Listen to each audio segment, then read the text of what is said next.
Stand by to launch FanStream Sports. 3, 2, 1. Let's start. Hello, sports fans. Welcome to FanStream Sports. Nothing but pure sports. This is the JP Show. JP, it is so good to hear you back on the air. Stand by. Now, here's JP. All right, a hearty good morning on a Football Friday. Yeah, it's a Football Friday. Damn right it is. And, man, we got a great show for you today. The JP Peterson Show. We thank you for joining us. Brought to you by Bay Area Modern Medical Center and the Jeeves Law Group, JEEVES lawgroup.com. We thank you so much for joining us. Yes, we have a great show. We have great news. Got all kinds of great stuff on this Friday. It's a great Friday. Weather's beautiful. I couldn't be more jacked up. This is fantastic. Isn't it great to live in Tampa Bay? Isn't this great what we get to enjoy while the rest of the freaking nation is covered in snow? Here we are playing golf and enjoying our life, getting ready for the football playoffs. It's all good stuff. And the best news is Damar Hamlin is awake. He was responsive. And his first question was, did we win? Did we win? That's how important it is to these players. It's very, very important. And I think that allows the NFL and the Bills and everyone to move forward in a very positive way.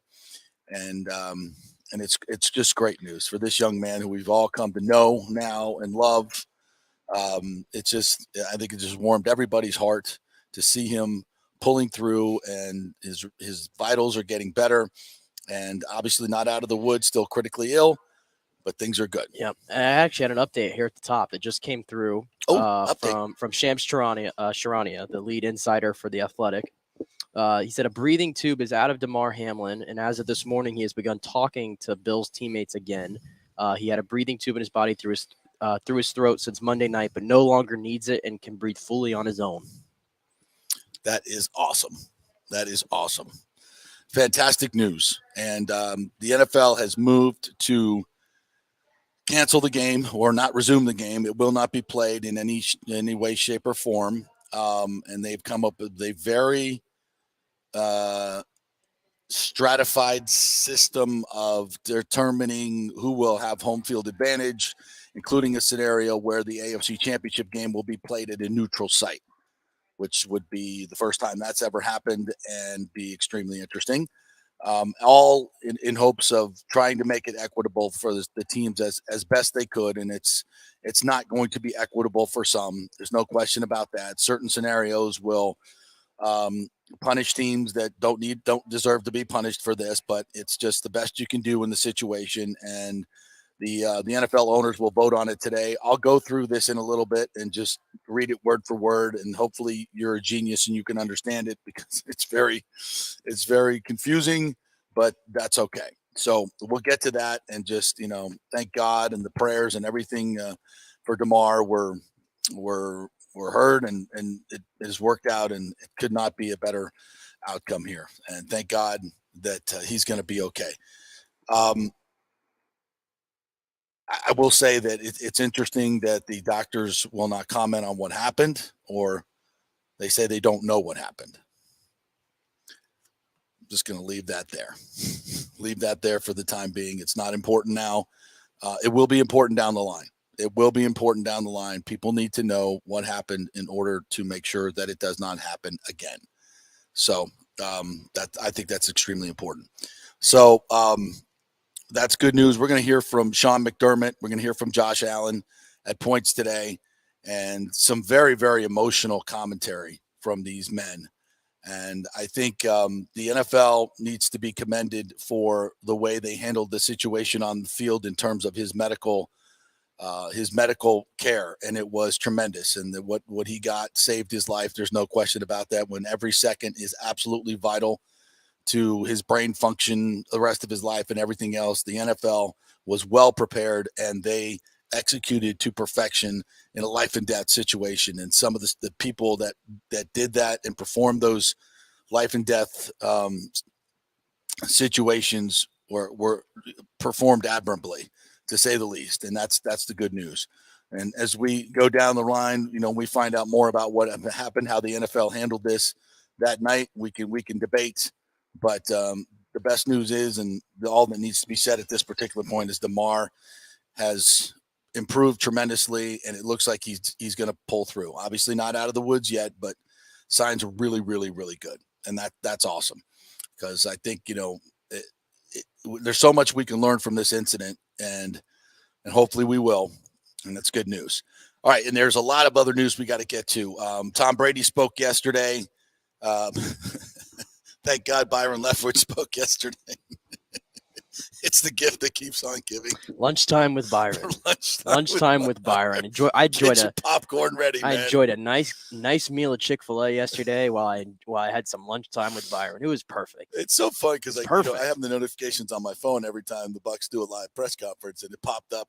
I'm like, oh, Byron's talking. All right, I was doing some other work, and man, it's just you can't make it up. You can't make the tone deaf answers to some of this. They go out and they score 30 points this past weekend, which was fantastic. But all of a sudden, Byron Leftwich comes to the podium, and he's Bill Walsh. He's suddenly a genius. And some of the things he said were so freaking tone deaf. So we'll get to those in a minute. He literally is like, I don't know why you guys, the media, you over. What did he say? You're overreacting. You're overreacting to how bad this offense has been, dude. You've been historically bad. There's never been, and I say never, in the history of the league, a team go from the top to where you are, 29, where you were 29th in the league. You scored 30 points this past game, and you got, what did they move up to? I think they moved up to 24th in scoring now. Yeah, they're 24th in scoring now in points scored. So yeah, now they're really cooking. You go from second in the league to 24th, and you were 29th and 27th most of the year. So you went out and dropped 30 on a team that was ranked 20th in scoring defense. So let's not get too carried away here, Byron. So we'll listen to that a little bit later on, and we'll listen to Tom Brady make the case for playing this week. And I've been saying it all week, and I will reiterate here again today. What the Bucs are doing is disastrous. It's disastrous. All this talk about, we got to get to 9 wins. We want to have a 3-game winning streak going into that. And we're gonna play. If guys can play, they're gonna play like it's you're playing for your playoff life. You're not. The game is absolutely meaningless in terms of your playoff seeding. Now, I generally philosophically, and I hate that I'm repeating myself, but it has evolved as the week has gone on. And it's funny because I'm starting to hear more people now say this is stupid what they're doing. We've said it on Monday, Tuesday, Wednesday, Thursday. Well, yeah, maybe not on Monday. Tuesday, Wednesday, Thursday, and now here again Friday. We've said this all week long. This is lunacy to put Donovan Smith and Tristan Wirfs out there when they have leg injuries on a sticky turf in Atlanta. And yesterday we had Dave Archer come on, who was the radio analyst for the Falcons, my former colleague, and tell us, as I wanted to know the mindset of these Falcons. Are they just kind of playing out the string? And he's like, hell to the no. Arthur Smith wants to use this game as a springboard to 23. They want to go out and beat the division champs. They got a lot of young players that are playing, a lot of rookies. This 2022 rookie class wants to make their mark. Young guys flying around out there that want it. You don't think they want to put a hit on Tom Brady? Maybe even at the echo of the whistle? You got a hungry team playing at home, has been 5-3 at home. And here comes the GOAT, Tom Brady, without his starting left tackle and maybe and an injured right tackle. And you're going to put your quarterback out there. This is the dumbest thing I've ever heard in my life. It's the dumbest thing in terms of coaching and management. It's the dumbest thing I've ever heard in my life. And we'll hear Tom Brady make the case for wanting to play. I don't care, Tom. I don't care that this may be your first losing season. This is a team game. It's a team game. We need you for the playoffs. I'm not putting you out there with two injured tackles. I'm certainly not putting you out there with 2 backup tackles or 1 backup tackle. Not doing it. Not doing it. Sorry. And if that, gets your panties in a wad, I'm sorry. This is about the team. It's not about you. It's not about your personal records. It's not about you having played every game. Sorry, it's not. It's not. And Donovan Smith hasn't practiced all week. If he plays on a bad foot on that turf, I mean, what are we doing? And if he doesn't play, how do you put Tom Brady in there with a backup left tackle? With the Atlanta Falcons chomping at the bit to get to your quarterback and make a name for themselves. Young rookies running around. You're out of your mind. You're out of your mind. Now, this Atlanta team is this is not the Purple People Eaters, folks. All right, it's not the Steel Curtain. It's not the Bucs of 2002. They're 31st in sacks in the league. They've only got 21 sacks. So I get it. But you can bring pressure and do stupid things if you want to get a hit on a quarterback. And especially if you have backup tackles in there or injured tackles, you certainly want to bring more pressure. And that's exactly what the Falcons are going to do. Why would you take – and we're sitting here on Monday talking about any key starter being injured. You're all going to be bitching and moaning and so why do we play him? And you were all this week saying, oh, yeah, we got to keep the momentum going. You got 3 big plays because the Panthers refused to play cover 2 or play too high. Brady finally hit him in stride. Okay? That was the extent of your offense. You didn't turn anything around. You didn't change anything. You hit a few plays. You finally hit a guy in stride, and you scored some touchdowns. You want to go out there against Atlanta and stink up the joint again like you've been doing all year long in terms of the offense and get beat by a team when you say you're really, really trying to win, get beat by a 6-win team who's going to be fired up to play. And I don't care how much you say you want to win. In the back of your mind, you know you don't have to. And when that's the situation, you're not playing with your full heart. You're not. And when you're not playing with your full heart, you're going to get your ass kicked. It's going to be a bad experience. And then you're going to have gone into this game wanting to win it, getting beaten. That's more, I mean, that's not going to help your confidence. It's going to hurt your confidence. And so what? And to say like you go out there and you have a good game and you win the game and you win by 2 touchdowns. So what? We got momentum. You got to go play next week. How long is that momentum going to go when Michael Parsons sacks you from the blind side on the first game because your left tackle was playing when he should have been playing? I mean, it's ridiculous. Let's be mature about this. Let's be a team about this. Let's be professional about this. You have a gift of a game that's basically a bye week going into the playoffs, and you have 8 wins. Take it. Use it. Be smart. There is no reasonable reason for playing Tristan Wirfs. He's got a high ankle sprain, for God's sakes. I was talking to a former team doctor, not the Bucs, but a former NFL team doctor about this because I wanted to ask him specifically about the high ankle sprain, and he laughed. He literally laughed out loud when I told him the scenario. And he said, what? Like, he said he had a high ankle sprain? I mean, don't forget, the injury that Tristan Wirfs sustained should have put him out for 2 years. And we saw it, a guy jumping over somebody and his full body weight coming from off the top turnbuckle on the side of his knee, and everybody thought it was done. And somehow he miraculously comes back. But he's still injured. And a high ankle sprain, you would. He said, "This is the.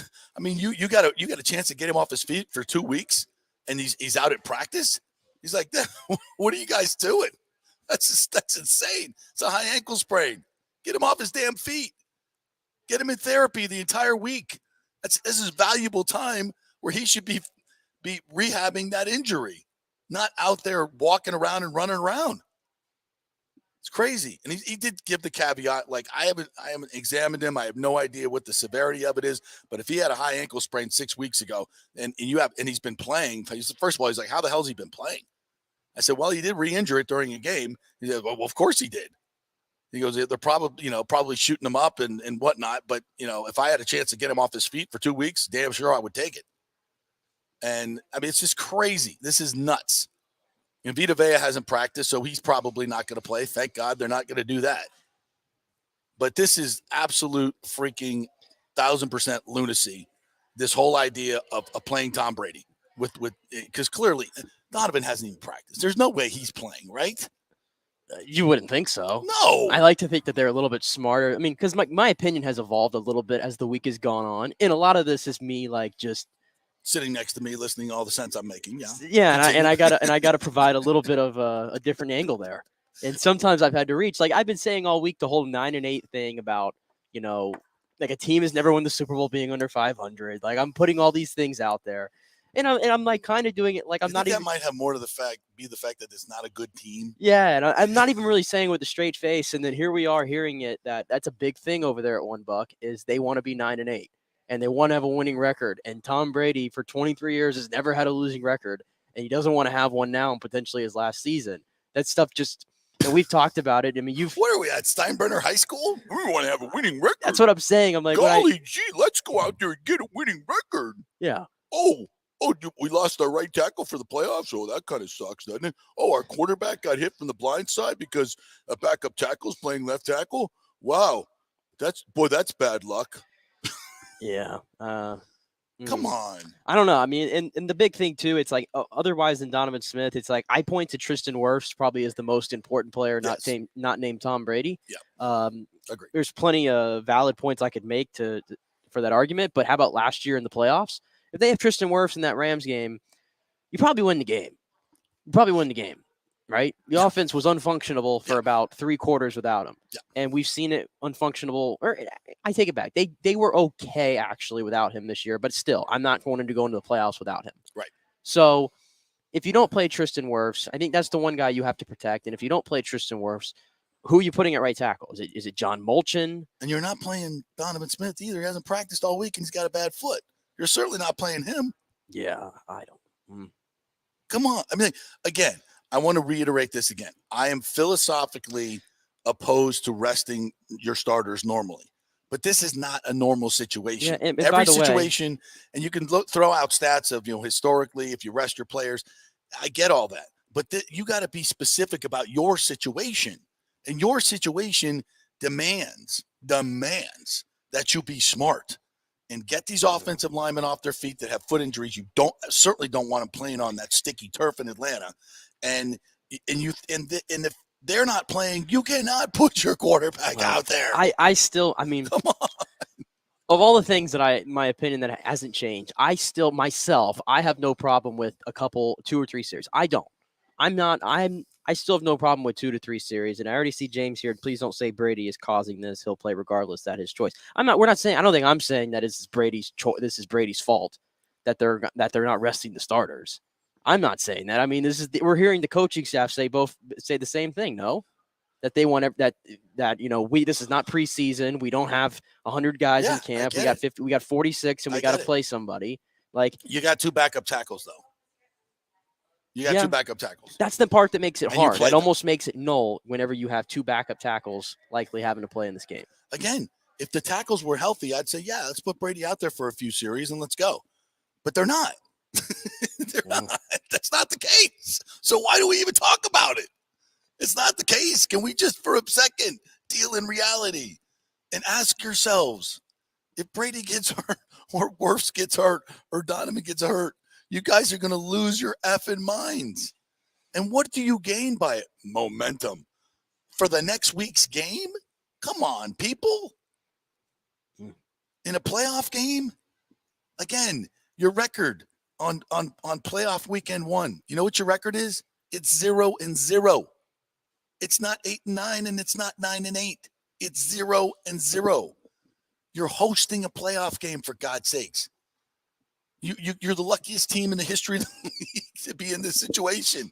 And you don't even have to play your starters in the last week. And you're not taking advantage of it. This, you know what? This is just so par for the course for this coaching staff. It's just absolutely par for the course. Oh, well, the players want to play. Well, then let's let them play. You're the coach. Players want to do a lot of stuff. It's like parenting.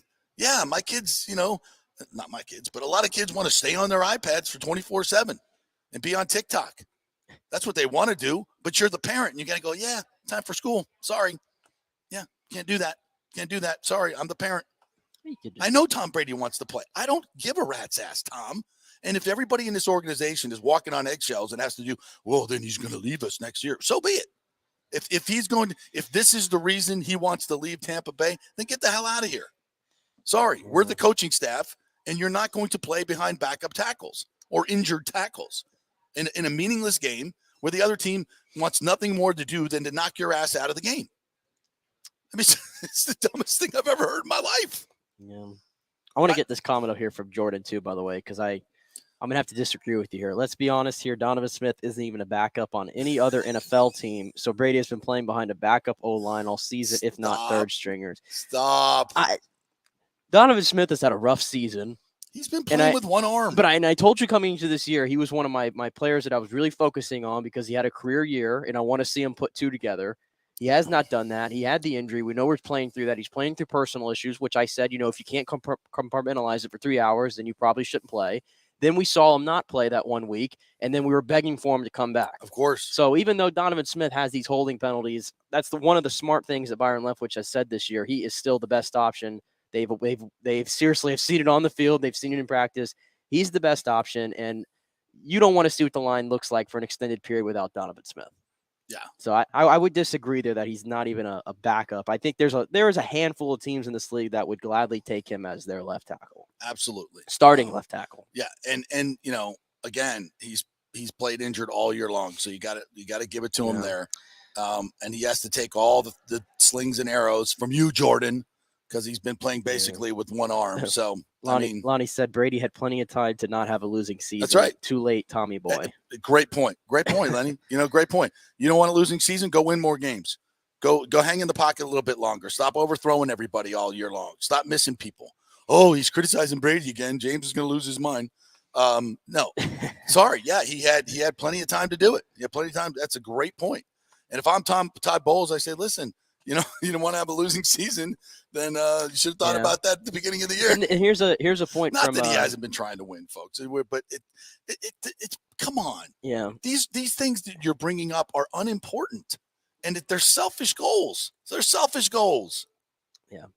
Here's a point from Richie P that people haven't talked about. Falcons lose, they stay in the top 10 of the draft. They win, they fall to the middle of the first round, which is true. And I know front offices are worrying about that, but honestly, I don't think players really. That stuff doesn't matter to players. Richie, I know you probably didn't hear Dave Archer's interview, and we're going to try to play a little replay some of the key points here. This team is coming to win. And Arthur Smith is coming to win this game because they know damn well first of all, it's in front of their fans, and they've won 5 games at home. They're 5-3 at home. So they've been good there, and that has historically hasn't been the case. And he's using this as a springboard to 23. They want to put this feather in the cap, and they'll go saying all year long, "Hey, we beat the Bucs in the last game, who were the division champs, and we should have beat them if not for a crappy call in week 1 or in their first meeting." So that's the mentality in Atlanta. I'm telling you, the Falcons are pissed about that game, and you don't think that Arthur Smith hasn't had that bull crap. Roughing the passer call on a loop in their locker room, and then what are they saying in the defensive line room this week? You want to rough the passer? We'll rough you. Yeah. Yeah, we'll give you something to get a roughing call about. Yeah, of course this is a good point right here from Michael. This is a good point. Don't lose to the Steelers, Browns, and Panthers, and this isn't an issue. Thank you. Yeah, and that's what we've talked about. They have struggled against teams that we perceive are lower than them, but we've come to realize are a lot closer to them than we want to admit. And Jordan, of course, he just wanted to throw some shade to Donovan Smith. He goes, "I agree. I don't think the starter should play. Just had to throw my weekly Smith shade in there. I know what you were doing. I knew what you were doing right from the beginning." Let's give James some play here. Brady has a 23-year track record of not sitting. What is wrong with Brady playing a few series? He's going to play, so enough. What is wrong? He can get hurt behind him. Yeah, I get it. But for those 23 years, was he playing with backup tackles in a meaningless game? When was the last time Brady missed a game? When was the last time Brady missed a game due to an injury? His ACL. Okay, so we're pushing. Okay, I was 8 years old when that happened. Yeah, okay. Yeah. For reference, I'm 23. It's been a long time. Yeah. Okay. Well, I just lost my train of thought. Please, now. You made me do math. You made me do math. Hold up. If you're going to make the argument that he's no, never here, gotten I'm injured trying to find before, it. Remember when we had okay, got it. Remember when we had this discussion earlier this year about the whole thing? We're scared of Tom Brady throwing an interception, right? Right. And we went back, and it's been 10 years since he had done it, and we played the percentage game, right. and we said that the percentages are right there in your favor. What's that small percentage that you're holding out for? Well, I think it's similar here because he hasn't been injured and missed a game in 12, 13 years. Go with the percentages. And I'm not advocating for him to play the entire game. I'm just saying if he's going to go out there and play 2 or 3 series and score a touchdown or whatever, then who cares?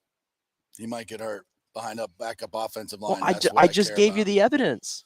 Okay, first of all, that's a really dumb analogy because you're comparing him throwing interceptions. I'm playing numbers. To the possibility. I'm playing numbers. Well, they're not applicable. They're not. It's apples and oranges. It's a completely different situation. And this is what I keep screaming from the mountaintops that a lot of you people aren't getting. It's the situation. You're using numbers when he's playing to win a game that he has to win with his full complement of starters and everybody playing the way they want to play. Okay, that's not what this situation is. It is a game that is meaningless in terms of seeding. Every player knows it. Every player has it in the back of their head. Well, it's not meaningless to him. Well, good for him. What about his left tackle that can't play? What about his right tackle that's about 65, 70% that needs to get off his feet? Okay, it's the situation, folks. I agree with in 9 times out of 10. But so you're saying that it's risk reward here, folks. What's the reward? Here's what I'm trying to get to. What's the reward? Oh, I feel better today.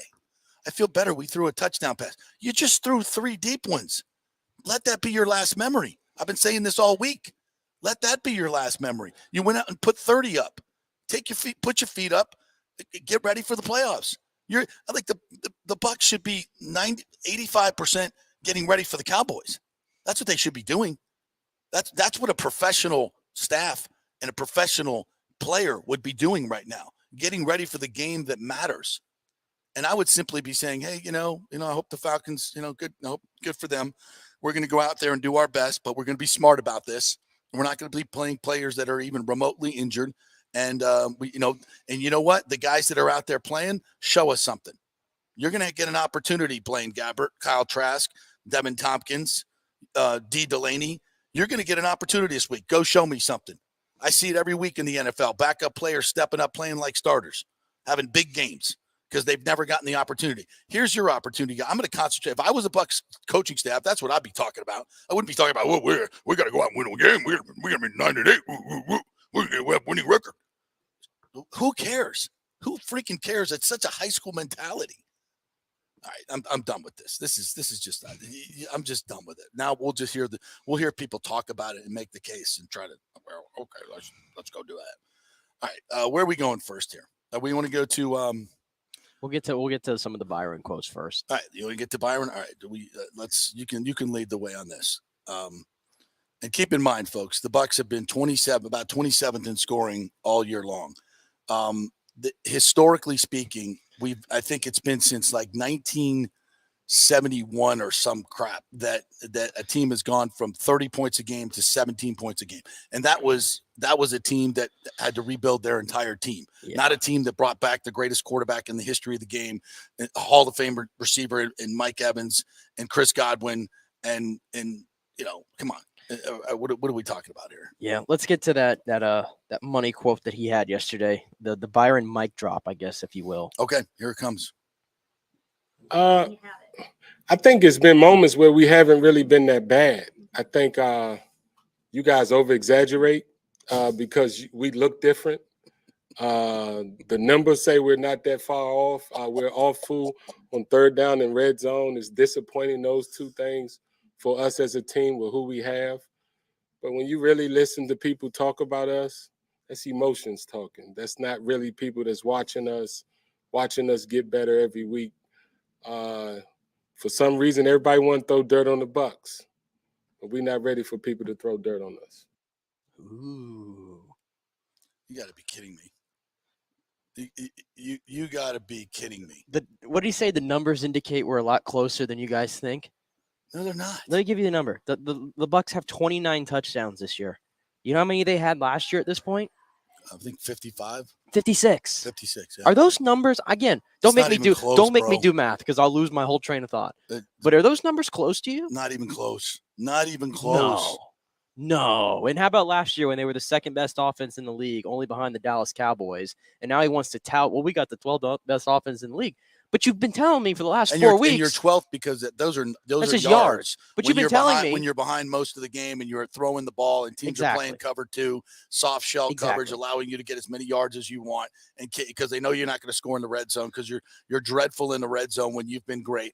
By any measure, it's not just a little bit of a drop-off, Byron. It's a historic drop-off. And the fact that you don't know that and you can Michael Scott this thing because you're so freaking tone deaf. Like watching you is like watching an episode of The Office. You are so tone deaf. You have no idea what you're talking about. That's perfect. Like Byron in The Office, overrated. Yeah. I mean, are you kidding me? You admitted it? We're throwing what's that? I said like Byron Leftwich, The Office, overrated show. Overrated offensive coordinator. So not fits. Overrated show. Very, very, very overrated show. No, not even close. One of the greatest situation comedies in the history of television, without question. We don't even like debating that. It's like debating whether they should play their starters. In my mind, well, we're done with that topic. But also the other thing too, when he says like we're 12th in total offense, like. Okay, but you've been telling me you were spouting for the last 3-4 weeks when anybody presses you on anything. I'm about scoring points. The objective is to score points. So Michael Scott. Well, what are you in points? 24th, we said? Yeah, the 24th. And going in 27th and going into the Atlanta or the Carolina game, and I know all the games count, but going into the Carolina game, you were 29th. And we were talking about how you had the least amount of touchdowns in the entire NFC. But you're going to tout the fact that you have the 12th best offense because of yards. You still have no semblance of a running. You still have no resemblance of a running game. You can't really comment on it because it's so stupid. It's just so every dumb. Week. It's every week. There's just more evidence here. Like, save the Bucs winning a Super Bowl. Save the Bucs winning a Super Bowl. There is zero shot this guy's here, right? Right? I would hope.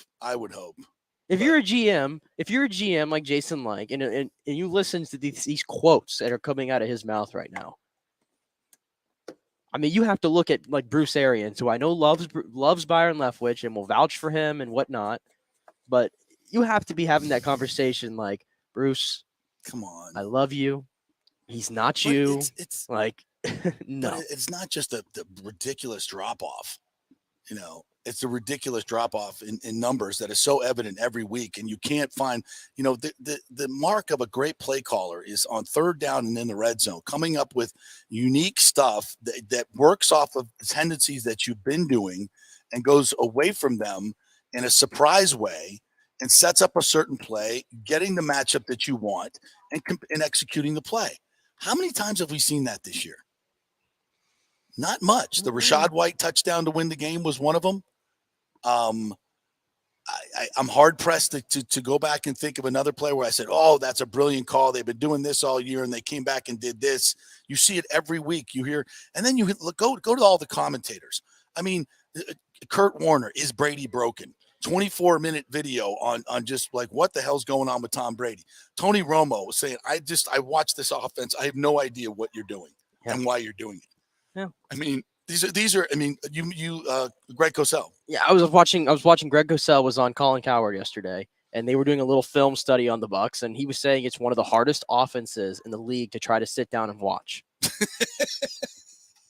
This is a guy that's been watching tape, breaking out tape for 50 years. According to Byron Leftwich, that's just emotion. It's just emotion. It's just emotion talking. Yeah, y'all just talk about emotion. That's just no. I'm studying the tape, and if there's anybody with less emotion than Greg Cosell, I'd like to meet them.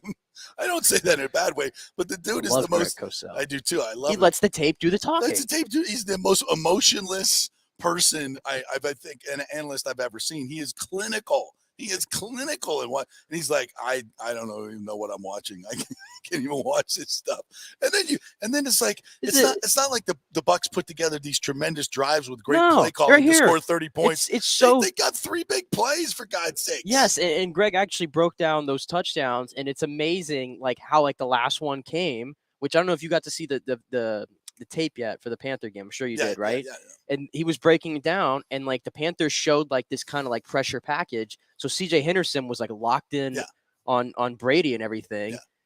And Evans just ran right by him. The pressure didn't get home, so now he was like stuck flat-footed looking here. And by the time he looked back at Evans was already full stride. Yeah, Evans was next to his shoulder, and so Brady had already unleashed it. It was just it was beautiful, but that's not going to happen every week. No. But here's what I'm going to say though. No, when you have a corner who's flat-footed at 15 yards and a receiver who's in full stride.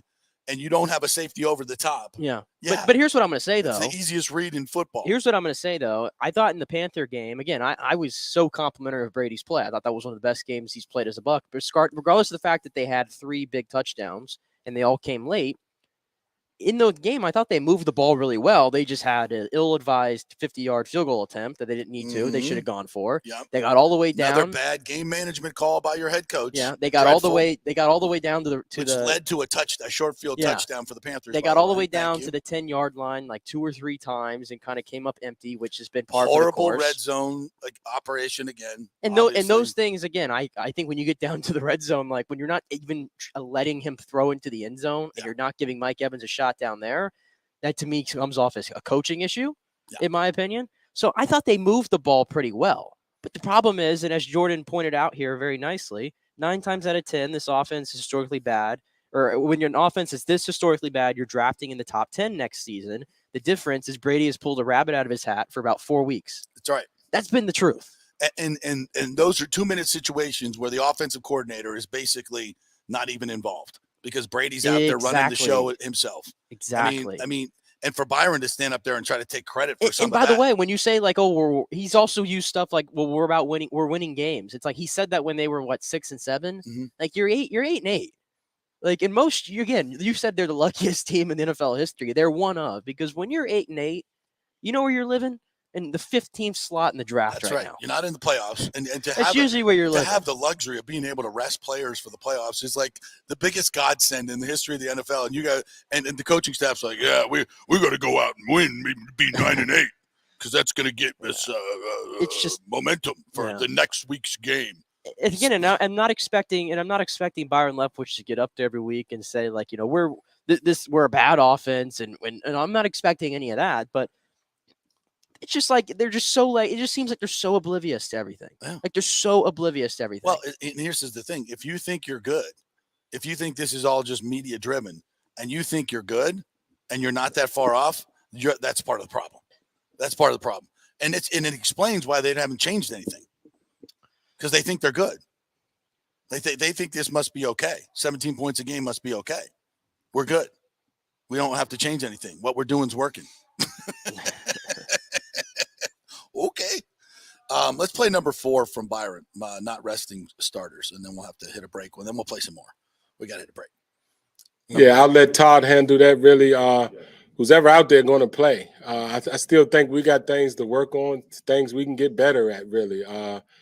So that's how I really see it. I don't have to think of that. That's Todd. He'll think and tell us what he needs to tell us however he wants from that standpoint. But, from my mindset, it's going out, preparing, trying to play as good as football as possible as we can. What do you need to work on? I've heard that several times. We got things we need to work on. Everything. Even when we do things well, I don't think that's something that we can just say we got it. Yeah. I never view it that way. So I think it's something that you continuously got to work on it. Continuous situations happen in practice so we can communicate more and more about the things we do well, the things we don't do so well. So I just think as many as those opportunities, I think reps are so big in this league, especially with the practice schedule that we have. It's not as physical as it's been before. So as many as those communication game reps as you can get, I think the better. I really do. Now, of course, that's true. That's true. But there's a risk reward here. There's a risk reward. Like if you haven't figured it out by this point of the season, are a few more reps in the game going to change anything? We've been waiting for this. Most teams change in the middle of the season when they see they're doing things wrong. They fix it during the season. Okay, you're week 18. You think 3 more series is going to somehow unlock the key for the playoffs? Am I missing something here? That sounds just patently ridiculous. As opposed to the idea of resting your players and not putting your players in jeopardy with backup tackles. Or putting your... Someone make it make sense. All right, we'll take a break. We'll come back. We'll hear more from Byron. We got Brady. We're going to get to that as well. We've got some Sean McDermott to play. It was very emotional yesterday. So much more to get to. Eric Erlindson's going to join us in our second hour. Corey Long, who covers the Bolts and college football and pro football, will join us. Always great to chat with Corey. So lots more show to come. Quick break. We're brought to you by the Jeeves Law Group, JEEVESLawgroup.com. If your car's been totaled in an accident, you don't think you got what you deserve, you probably didn't, because that's what insurance companies do. Find out if you have a case. Just make the call to JeevesLawGroup.com. Go to their website, get an appointment. It's a free consultation to find out if you have a case. It's pretty simple. Why not go get the money if you can get it, folks? Get an aggressive law firm to go get it for you. It's the Jeeves Law Group. Back with more right after this.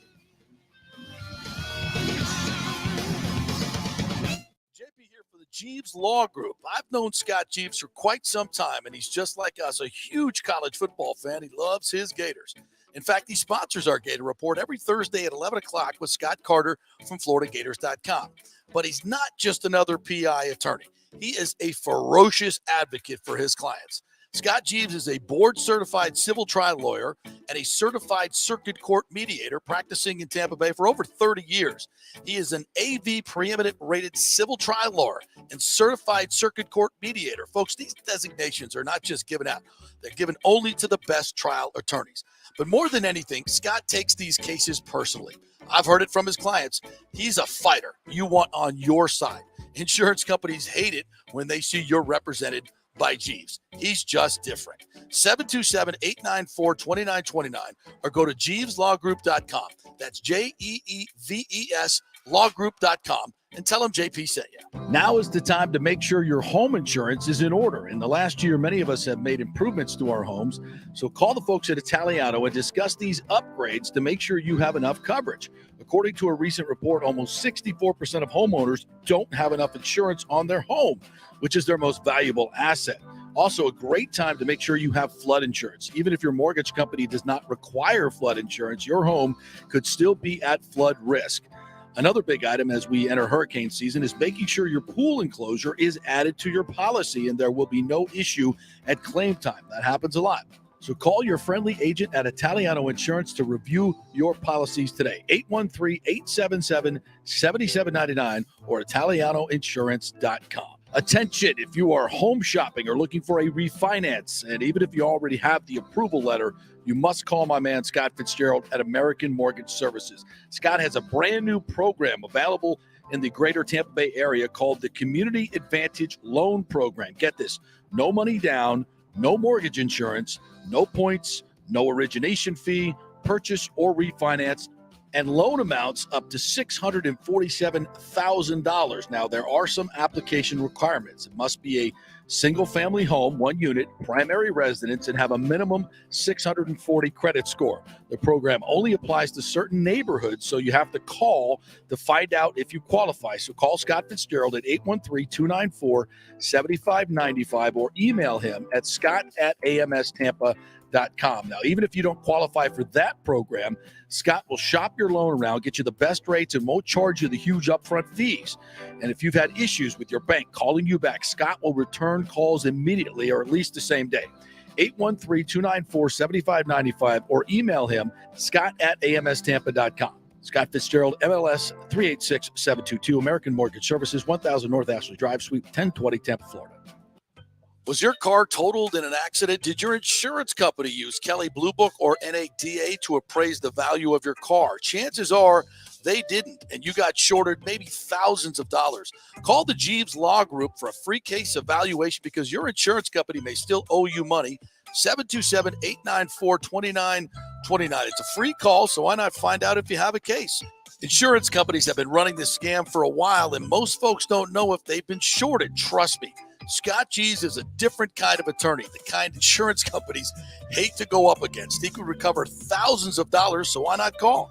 727-894-2929 or go to JeevesLawGroup.com. That's JEEVES jplawgroup.com, and tell them JP sent you.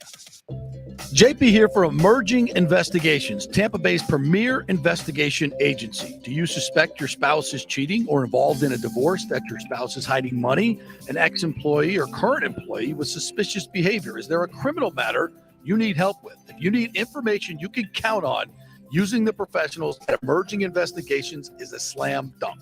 Emerging Investigations is a licensed and insured private investigation agency, family-owned. Emerging is your ideal resource to secure evidence and validation, allowing you to make informed decisions in life's biggest matters. Led by industry executive Brian D'Antonio, Emerging possesses the experience and resources to get needed results. Emerging Investigations maintains an excellent reputation as a premier investigation agency. They are known for results. You're not just hiring a PI, but an organized, dedicated team using state-of-the-art technology. Their proven investigative methods produce crucial information used in criminal cases, insurance fraud, and personal injury claims. Many local attorneys, industry agencies, and your concerned neighbors all count on Emerging Investigations. Just go to their website, emerginginv.com, or call 813-291-FACT. That's 813-291-FACT-3228. Get results you can trust in life's biggest matters. Emerging Investigations. Coming back at you. Now, more with JP on FanStream Sports. It's only just begun. All right, welcome back to the JP Peterson Show, brought to you by Bay Area Mata Medical Center, the Jeeves Law Group, and the Golden Diamond Source. And the after Christmas sale is going on now at the Golden Diamond Source. Get your butt over there. So you got some gift cards and you want to spend some of that money, keep it local with the great folks over at the Golden Diamond Source. Julie and Steve Weintraub do a great job in our community over there, and they have the best prices, and you can trust them to be selling you what you think you're getting. A lot of these diamond places will say, oh, this is the cut, this is the clarity. I mean, how do you know, right? Go to a reputable dealer that has been there for decades, and that's the Golden Diamond Source, and they have the best staff, they have the best prices, they have the best everything. Didn't you just go pick up your wedding bands over there? I believe you did. I have not picked it up yet. Oh, but you've ordered. But we picked them out. We picked them out, and that certainly paid for them. But yeah, we need to pick them up though. Good. We got a lot to get to in your life that's going on later in the show. I want to hear the wing story. We're going to get the puppy this weekend. Yep. So yeah, we got it. The wing story is the best though. We got to get to that. I want to hit a couple of questions here. Mason asked us, JP, can you elaborate on practice not being as physical as it was before? It's almost a concerning statement. I would think that Byron was talking about the CBA, not allowing the players to practice in pads. I think they only have 20 padded practices during the season, if I'm not mistaken. So I think that's what he's talking about. If you're talking about what's the difference between bowls and the way Bruce ran it, I think we've heard enough stories that this was a lighter training camp. It seemed to be that for me. When I was out there. So, I think that's part of it. But it's more of I think he's talking more of a league-wide thing. So I wouldn't be too concerned about that. But I would think that this coaching staff seems to be much less demanding on the players. That's my take from the outside in terms of accountability, certainly in terms of public accountability, much less. I got to put this one up just to refute this BS. It doesn't matter, JP. You've been against the Bucs all year. I get it. They deserve it. So you're saying I was against them. I'm not against them. I've just pointed out their flaws. That's all. I'm not against them. I'm against them losing and why they're losing. But if 12 wants to play, he should be able to depend on backups to protect him. If not, personnel staff should be fired. I'm sorry. It's just the dumbest thing ever, man. They're backups for a reason. Did you not see? Was it Mulchin that was playing left tackle and the guy just ran inside of him and just almost obliterated Brady? Like, I forget who it was. Walton. It was Walton, my bad. But come on, man. They're going to send exotic pressures at these backup tackles. You're going to get a free runner on Brady that takes a shot at his – what? Like, this is the dumbest thing ever. My God. I wouldn't even put him out there with – I wouldn't even let him play if it was if Donovan Smith was playing out there because he's on a bad foot and Wirfs is on a bad ankle. This is stupid. All right, let's play Brady. This is Brady from yesterday. Listen to the questions and the answers. How you doing? We're great, Tom. Good afternoon. Good afternoon to you. You played for 3 head coaches in 23 years in the NFL. What's Todd Bowles been like to play for? What do you like about his coaching style, and how would you describe it? Yeah, he's done a great job, and just enjoy my time with him. And obviously, I played against him for quite a while too. He's got great presence, great leadership. Yeah, he does a great job. I think there's high expectations. He's got a lot of experience, and it's been a lot of fun. It was crazy. I heard that question yesterday, Mm-hmm. and I immediately thought back to some of the conversations we've had with Scott Reynolds, who did ask that question, that you have to get creative when you ask Brady a question. Mm-hmm. And just sensing like they put a poll up yesterday about, if Brady said he wanted to come back for one more year, would you be for it or against it? Remarkably, 20% of people are saying no, which I don't get that. I don't know when you became a Bucs fan, but you're wrong. Yeah, you're wrong. Frankly, you're wrong. That's You're the wrong wrong. opinion. So I feel like, there's a lot he's trying to, that's his creative way of asking, how do you feel about Todd Bowles? And I think Brady kind of just ran down the list of cliches there a little bit. He really did. It wasn't a whole lot of there wasn't a whole lot of shall I say emotion in that or sincerity. And look, I'm just looking at the facts, folks, okay?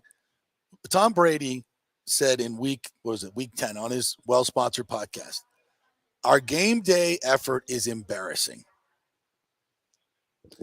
You cannot have a bigger indictment of a head coach than that. Full stop. You can't. The head coach is the leader of the team, the leader of men, and he sets the tone for your team. And he is the one that holds accountable the effort of your football team on a weekly basis. That is one of the number one jobs of your head coach, to create a culture where you're getting the most effort out of that's the one thing you can control on game day every single day is your effort. And if your game day effort is embarrassing, according to the greatest player that has ever played this game and has the template for winning Super Bowls like nobody else, and he says that, again, that is the biggest indictment of a head coach that you can possibly make. Am I wrong on this? Unless you came out and said we're completely unprepared every single week. But offensively, that kind of looks like the case. And I think, Todd's laissez-faire attitude about the offense, he's involved in meetings and things like that. He's not making any changes, I don't think. But, he said that. He lets Byron do what Byron's going to do. So, yeah, that was an answer from a guy who has previously said that our game day effort is embarrassing. So I don't think that was a ringing endorsement of Todd Bowles. And if you're asking me if Tom Brady wants to come back to this team as it's currently coached, I would have to say that's a hearty no. I don't think you can look at the game management, look at the 4th and 1 call last game to kick a short field goal. Brady put his head down and was just shaking his head. Todd Bowles coming out and saying, I was afraid I didn't call timeout because I was afraid Tom Brady was going to throw an interception. You think Tom Brady wants to come back for that? And again, I love Todd Bowles as a human being. I love him as a man. I couldn't say any more good things about him as a defense coordinator. I think he's just a super smart guy. He's just, to me, what I've seen this year, how this team has played, and it's not all his fault, but things like that are. And his game management, no. I just don't think he's cut out to be a head coach. That's my personal opinion. And, take it for what it's worth. But, and part of my evaluation of Todd Bowles is that statement by his quarterback. To me, that's it. That's the major part of my evaluation of him. And then I go to game management and how this team has played. Let's continue. Self-deprecate a lot. What other similarities do you guys have personality-wise? I mean, we both love football, so I think that's a good place to start. We're here to win games and be professional, and I think that not getting too up or too down over the course of a long season. I think everyone, I was saying today, it doesn't matter what team you're in. Everyone's been through. It's 17 games. It's a long. I'm sure you guys are feeling it too. It's the way it is for everybody. So anyone who's involved in it, it's a long marathon, and I think having the consistency to show up every day and be the same person is a great trait. And it's, you can't be one way when you lose and another way when you win. And another way at the beginning of the season, another way at the end of the season. I think you got to have a lot of consistency to the process of trying to improve and be the best you could be over the course of a long year. I'm going to a game like this where it's not going to impact your playoff status. Are you aware, or players aware, or do they think about personal records or achieving maybe incentives at this point in a game like this? I don't know what everyone else thinks about. So I think we're football players. It's football season. We play football. So that's how I feel. How important it is, how much it means to you to play Sunday, even though there's not anything to be gained or lost in the playoff standings. When you had these games with the Patriots over the years where you're playing and maybe leaving after a quarter, after a half, what is your mentality like in those games? I think anytime you take the field, you want to go be, the best you could be. It's your team's asking you to, when you're out there, to perform at a very high level. So that's what you're trying to do. I don't think that it's, I always feel like every game's important, for one reason or another. I don't care. The spring practice is important. It's off-season workouts are important. Everything's important. So to minimize the importance of a game makes no sense to me. So I don't see it that way. It's a very tough game. I prepared this week like I prepare every single week. And it's it's a tough defense. We didn't play great against them last time. They have some good players, really well coached. They haven't had the type of year they wanted, but they'll try to finish strong. I believe that. So that's what we got to try to do too. We've seen an outpouring of support across the league for Let's stop it down real quick. I mean, nothing he's saying there I would disagree with.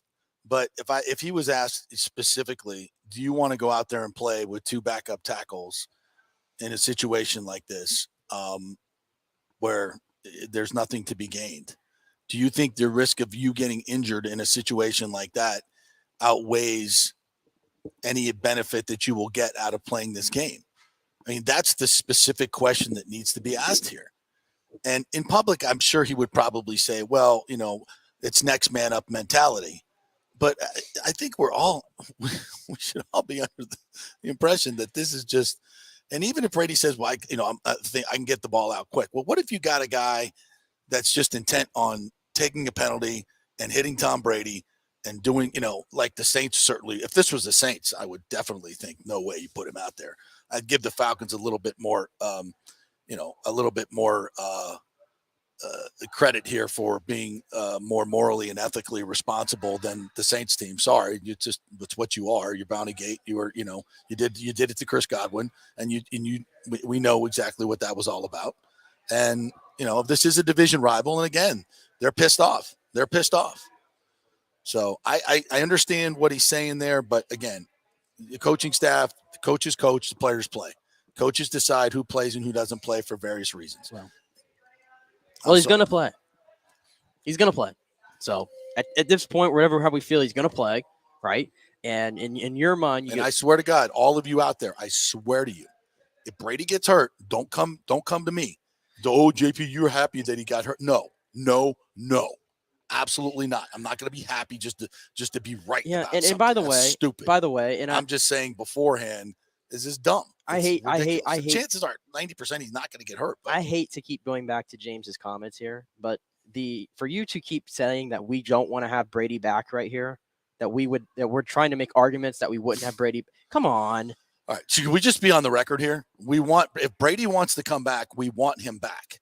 100%, 1,000%. Do I have to go back to the show that we did right after he retired for the first time? This guy likes to change my words all the freaking time. I'm reading and here reword things that I've never said. Have I been negative on Brady? Yes. Does that mean I don't want him back? No. Of course I want it. If he wants to come back and he's ready to come back, if listening to us is such a downer, then why are you listening? Don't chase him away. I love the drama. Well, I'm just saying though. What do you want me to? Am I supposed to act like sunshine and rainbows this season? Right, exactly. We keep it real. I don't know what. I said this yesterday. When we get to the playoffs, I always do. I tend to put everything else aside, and my fandom will come through, and I'll be excited. But I'm breaking down what I've seen in the regular season, and it hasn't been good enough. No, that's my opinion, but that's also based on facts. Yeah, I'm not trying to be a downer here. I would love to be talking about a 13-4 team right now. Exactly. It just hasn't been that way, and to pretend like it is because he's Tom Brady is ridiculous. All right, we'll get back to some more Brady in a minute. We're going to talk some hockey here with Eric Erlinson. So we're going to take a quick break and come back on the other side. And Eric will join us. We're brought to you by Bay Area Modern Medical Center and, of course, the great folks at the Jeeves Law Group and the Gold and Diamond Source Italiano Insurance as well. Quick break, back with Eric Erlinson next.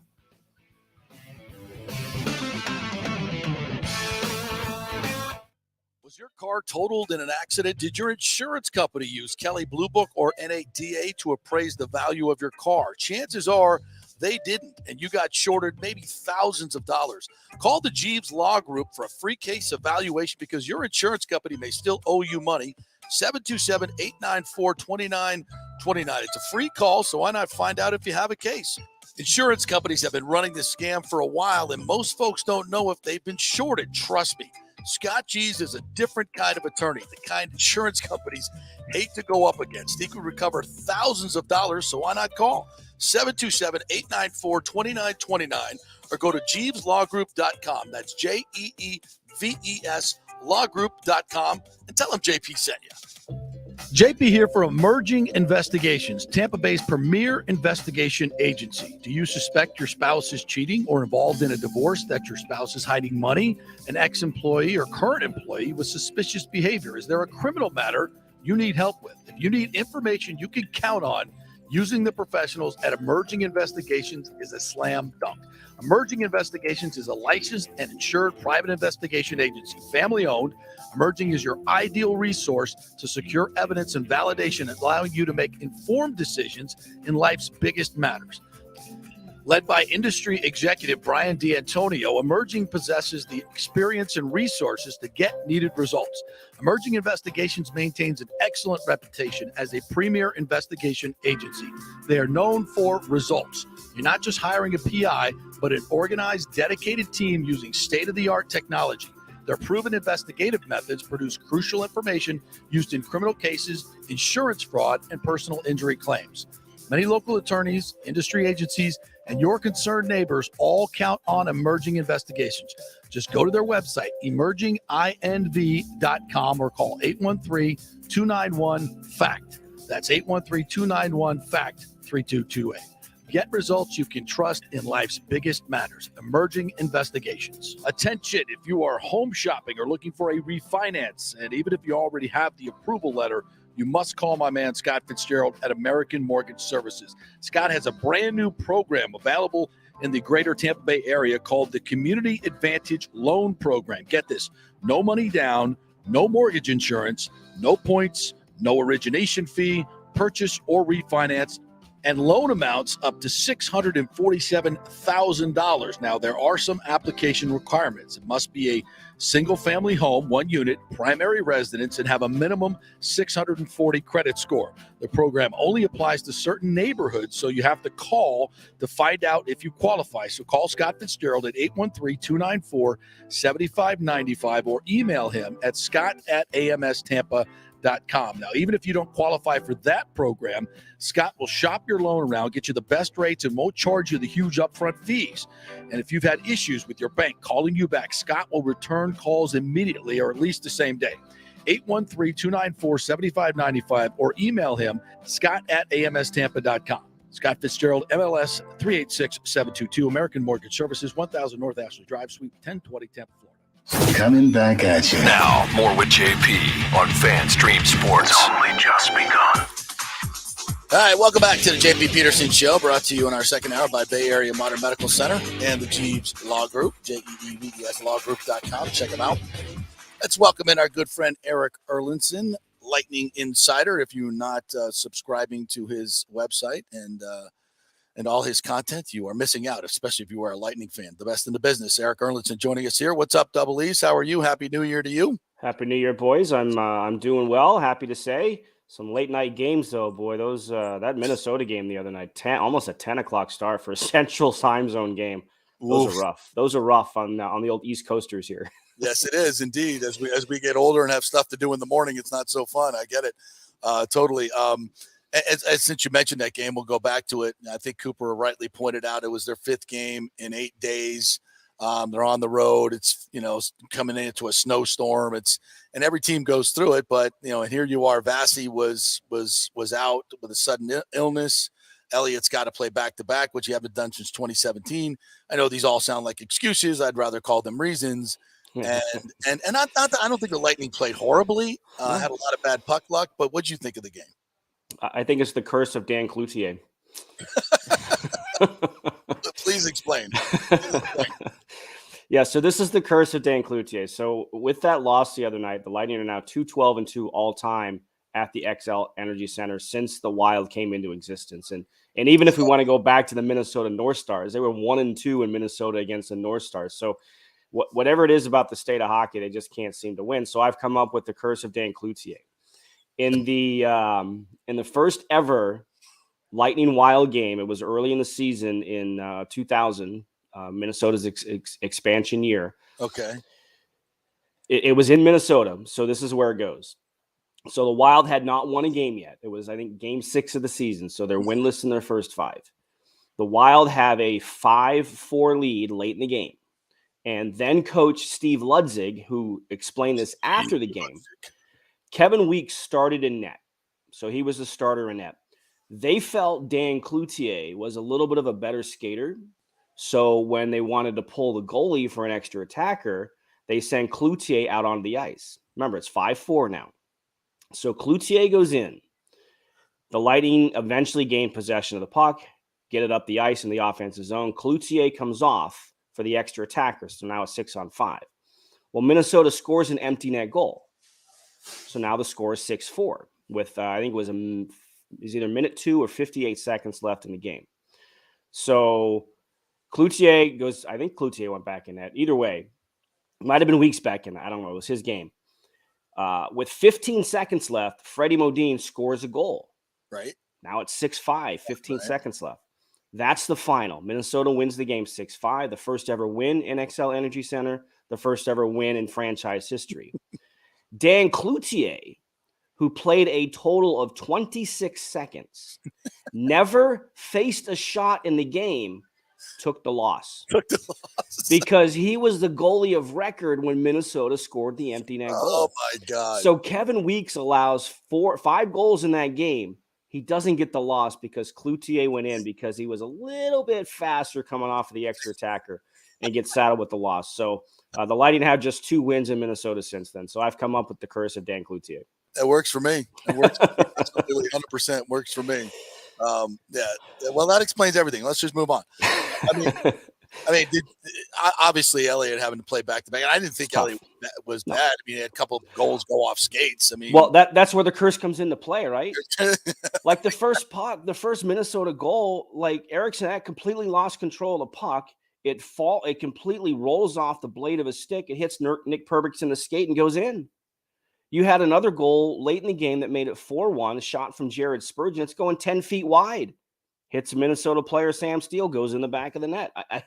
Sometimes you just got to come up with irrational explanations to rationalize everything. Well, you probably read this, but I'll just, even if you didn't, you would know the answer to it. But I was fascinated by it. So we'll play along with our folks at home.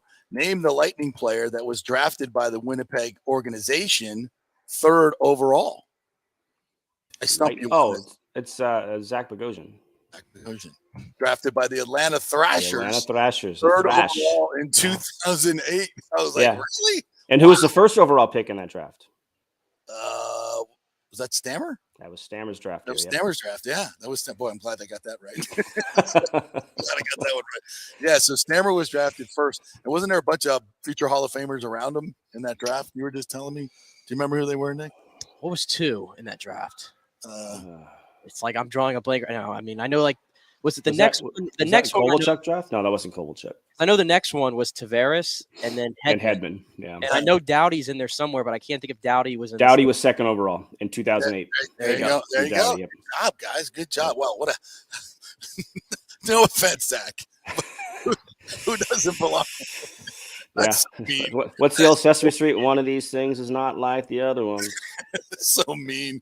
And he's like giving me the finger going, you know how much money I've made in the NHL, and you're still there, baby. You're still cooking. So God bless you. But anyway, So let's look ahead and to tonight's game against Winnipeg. This is a very good team. They're sitting second in their division. The Bolts are 6-1 against the Central. Not to be you got to mention that. So they've played well. They tend to play well against these teams. They don't play a lot, except for Minnesota. For Minnesota, well, we've explained that away. So that's the outlier. So why do you think that is? You know what? If you look at the Eastern Conference versus the Western Conference this year, the East has dominated the games against the West. It's just one of those cyclical things where the East is a deeper conference this year. You know, that's why you kind of look at it, and the playoffs are the playoffs. You never know. I mean, look, Colorado's outside the playoffs right now. They're not even in the playoff picture at the moment. Crazy. So the East is just so much stronger than the West this year, and you'd like to think whoever comes out of the East has a good chance of winning the Cup this year just based on that. But, you know, the Lightning, they just kind of go about their business, right? They just kind of roll along. And what we've seen, and I was surprised by this stat. This was before the Minnesota game. But since November the 13th, the team that had the most wins in the league, the Tampa Bay Lightning. Wasn't Carolina, who was on that incredible bender that they went on. You know, it wasn't the Boston Bruins, who have still only lost 4 games in regulation all year. It was the Lightning with 17 wins since November 13th. And they've done it quietly, right? Nobody's talking about this team, even though they've been to 3 straight Stanley Cups. So I think when it comes to facing anybody right now, really, for the most part, they like their chances of coming out on top if they play a good, strong, solid game. And that's where they're at. You know, they've only got, 4 losses since the beginning of December. Yeah. The penalty kill has been great since December. And this was the other stat that was part of that, 17 wins since November 13th. Since December 1st, they are lead the league, or they're top 5 in goals scored, goals against, and power play. And their penalty kill has been fantastic since December 1st. So they've been a lot of home games in there, and they have a very good home record. They're only 9-8 on the road. Not that that's concerning, because what's the old adage? You win your games at home, you go 500 on the road, you're going to make the playoffs, and they're kind of right in that picture right now. I think you'd like to see them be a little bit better on the road, but this Winnipeg team, Rick Bowness has them playing really well this year.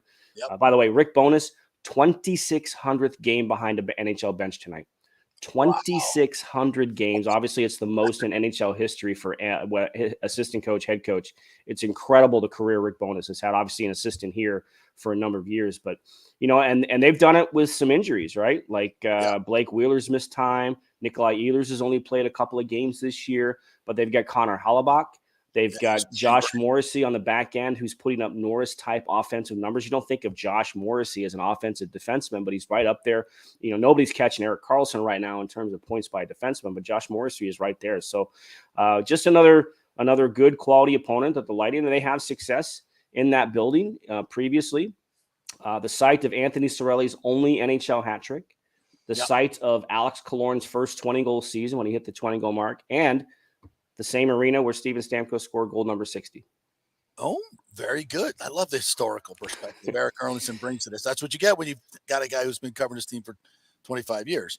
And to that point of this team playing well, watch this segue. Braden Point. This is the first time we've seen him healthy in, he's had 2 hip surgeries now. Yeah, the double first hip. time. Yeah, first time he's been able to really come into a season healthy. And, the one good thing about not having a game on Bally's is we get kind of a national perspective. And the other night, I heard the TNT crew talking about Braden Point. I forget who they asked, but they said, see a top 10 player in this league. And they said, absolutely, 100% top 10 player in the league. No question about it. And I think just, the 2 crazy goals that he's scored this year, the, McKinnon-esque goals, Connor McDavid-esque goals that he scored, has kind of started to put the spotlight on him.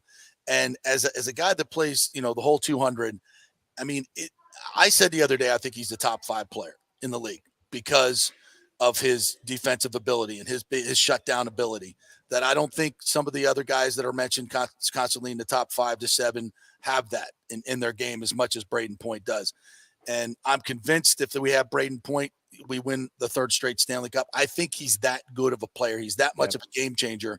And I think what we've seen in this since December 1st was more of Point finally getting his legs back and becoming the player that we know he is. Would you agree with that? He's maturing as a player too, right? Like he's not that he wasn't before, because he's a very mature kid, and he's not even a kid anymore. He's in his mid-20s, but he's just really coming into his own as understanding who he is as an NHL player. And I think that's a big reason why we saw that goal against Seattle, why we saw that goal against Montreal. I mean, the one against Seattle was just mind-blowing what he did. But when you go back and look at the one against Montreal, the understanding that he messed up the pass, or like he's trying to hit Brandon Hagel, and he doesn't give up on himself. He keeps going. He lunges forward, steals the puck or regains control of the puck with 4 Montreal players around him, and then just does a couple of quick little dipsy doodles and sheds all 4 of them. And I think it's just an understanding. And I love trying to talk to Braden after he scores goals like that. I just got lucky. I was really fortunate. Come on, man. That's not luck. Luck is when opportunity meets preparation. Right. And he is prepared for those moments. And that's the understanding of who he is as a player, to understand he can do those things. Yeah. Maybe 2 years ago, he doesn't have the confidence in himself that he can pull that kind of stuff off. But, and the magic and the chemistry that he has with Nikita Kucherov, the understanding that those two have. I mean, how many times have we seen Kucherov with the puck in the middle of the ice and just like a no-look layoff because he knows Braden Point's coming with speed? And if Braden Point's coming with speed, the defense starts to tremble a little bit, much like when Connor McDavid comes down the ice with the puck on a stick with speed. Right. That's where Braden Point is. And certainly the health is a big factor in it, right? Because his hips, the way that he skates, because Braden Point is fast, and we certainly saw that at the 18 All-Star game here in Tampa, where he almost beat Connor McDavid in the fastest skater competition. Yep. His quickness doesn't get talked about enough. It's that lateral side to side, those shimmies, like I like to call it Shakira, because the hips don't lie, as he kind of shimmies his way up the ice. And that's the deceptive part of Braden Point's game, is when he can do that. And that's what opens things up, because in the NHL, it's like cornerbacks in the NFL. You're trying to read the body, right? Like you're trying to lock in on what the receiver is doing. And when they make those quick little sudden movements, you're trying to react to that. And if you react the wrong way, you're going to look silly. And that's what Braden Point can do because of the quickness, his lateral speed. The straight ahead speed is among the best in the league, but it's that lateral quickness that I think separates Braden Point and allows him to do some of the stuff. And maybe the health factors into the confidence level that he can pull some of that stuff off. And I did that bench interview after that game against Montreal, and I asked him, I was like, which one did you like better, the Seattle one or the one tonight where you went through 3 people, or this one where you went? Did he thank his teammates for it? Of course he did. He said, it's just luck. And I'm like, oh, right. Yeah, that's luck. Sure. Yeah, I could do that. Yeah, no problem. It's all luck. It's just he's a very humble dude, and most of them are. Yep. Hey, the other night, by the way, to go back to that Minnesota game real quick, it clearly was not Ian Cole's best night, and he had like the few penalties. And I know I'm sure you saw this in your mentions. A lot of people were like, "I'm done with Ian Cole, like waste of $3 million." And I'm like, hold up, everybody, like this guy's like $3 million has been a bargain for what he's brought to the team. And I'd argue like without him and Perbix, at least being the surprising guys that have added stability to defense, they're probably not where they are, right? Absolutely. I mean, this defense, and it was actually the Chicago game. He had the 3 penalties against the Blackhawks. Yeah, that people were all over him. And I don't know if people's judgments are with the unfortunate situation that happened with him at the beginning of the year, or some of the stuff that's surrounded him while he was in Carolina. People have a bad opinion of him, so they just look for any opportunity to jump on him. But if you look at it from a pure hockey perspective, he's been great this year. And especially since he's been paired with Eric Chernak. It's been an experimental situation most of the year. Who's going to play with Victor Hedman? Where's Eric Chernak going to fit in? Who's going to fit with Mikhail Sergachev? I still don't think that they necessarily decided on what those pairings are going to look like, but I can tell you, Ian Cole with Eric Chernak has been fantastic together. Ian Cole is not Ryan McDonough, but he plays kind of the same Ryan McDonough role, and I think that's helped Eric Chernak find his game a little bit, because Chernak hasn't played, up to Eric Chernak level this year. So Ian Cole's presence, the veteran that he is, everything that he's seen in his career, he's won a couple of cups. He has been everything that they expected him to be, and probably a little bit more for the value. And he's only on a 1-year contract, and he's probably going to parlay this into, probably a couple multi-year deal, probably somewhere else. We don't know The Lightning are always going to be in cap situations here for the next handful of years. But he's been solid. He's been steady. He doesn't hurt you. I know he took the 3 penalties the other night. Sometimes you just have rough nights. But if you look at the body of work that he's put in this year, him and Perbix, as you mentioned, have helped answer some questions on the back end that we had going into the start of the season. And Perbix gets the new 2-year deal, and that's been, that's a godsend. This team has been able to find players at the right values and plug them in where I think other teams really, really struggle with that. So hats off to Julien Brisebois. He's done a fantastic job with this team, keeping them competitive and setting them up for, a few more years as well. So we'll talk about that at another time. Eric, thank you so much for your time. As always, my friend. Hey, real quick, I got to ask you this real quick, since we have you here, just a soccer question, because I'm sure you saw this whole story with the Berhalter thing. Oh, boy. I mean, this is ridiculous. Does this not sum up, by the way, just like soccer in this country? Like, it's like what the are we most talking about? Like, right? Like, I mean, what do you make of this whole thing? Well, I'm going to steal a line from Kevin, who said we're a real soccer country now, right? We have controversy around the national team. First of all, it's sad, I think, in a lot of ways, because I mean the Berhalters and the Reynas, first of all, were good friends, right? Like the 2 wives were teammates in North Carolina. Greg and Claudio were teammates on the U.S. national program, and now that this has divided them. Look, I think Greg poorly handled the Reyna situation. We forget what is he, 20 years old? You show up at a World Cup and you're told right away, no matter what you do in training, you're not going to have much of a role on this team this year. He's probably your most talented player. I'm not saying he's your best player, but he's probably your most talented player. And you're telling him that before the World Cup. So he handled that wrong. Gio handled it wrong initially, but he said he apologized to his coaches and his players. I mean, and you're threatening to send the guy home. Poorly handled on Greg Berhalter's part. That was the domino effect. Petty on the parents' part to send letters to U.S. soccer executives saying, "Hey, I have a backstory on Greg Berhalter. I'm going to make public if you don't do something about this." That's just petty. Yeah, it's right. And it's his wife now. They've been married for almost 30 years and they have 4 kids together. I mean, if everybody's skeletons in their closet came out, we would not be in a very well. That's a different. I was story. the only one in my closet. I would be, right. Right. It's something that happened in college, and my God. Yeah. So, look, I'm not a Berhalter fan, and I don't want this to be the reason he doesn't come back as a national coach. I have many other reasons I would like for him not to be back for this next upcoming cycle. But it is a sad situation. But, as Kevin said, hey, we're a real soccer country now. Golly. Mild in controversy.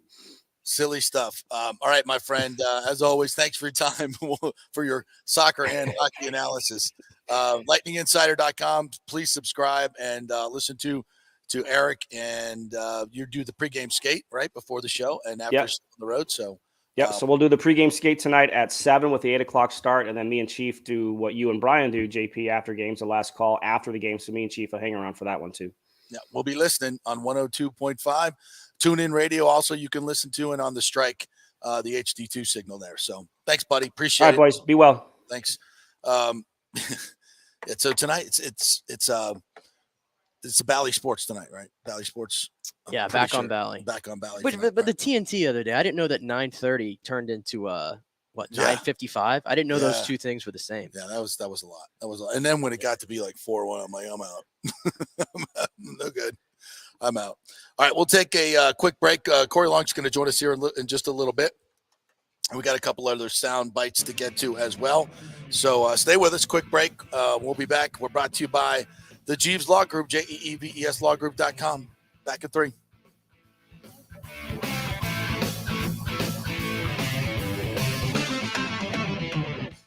Was your car totaled in an accident? Did your insurance company use Kelley Blue Book or NADA to appraise the value of your car? Chances are they didn't, and you got shorted maybe thousands of dollars.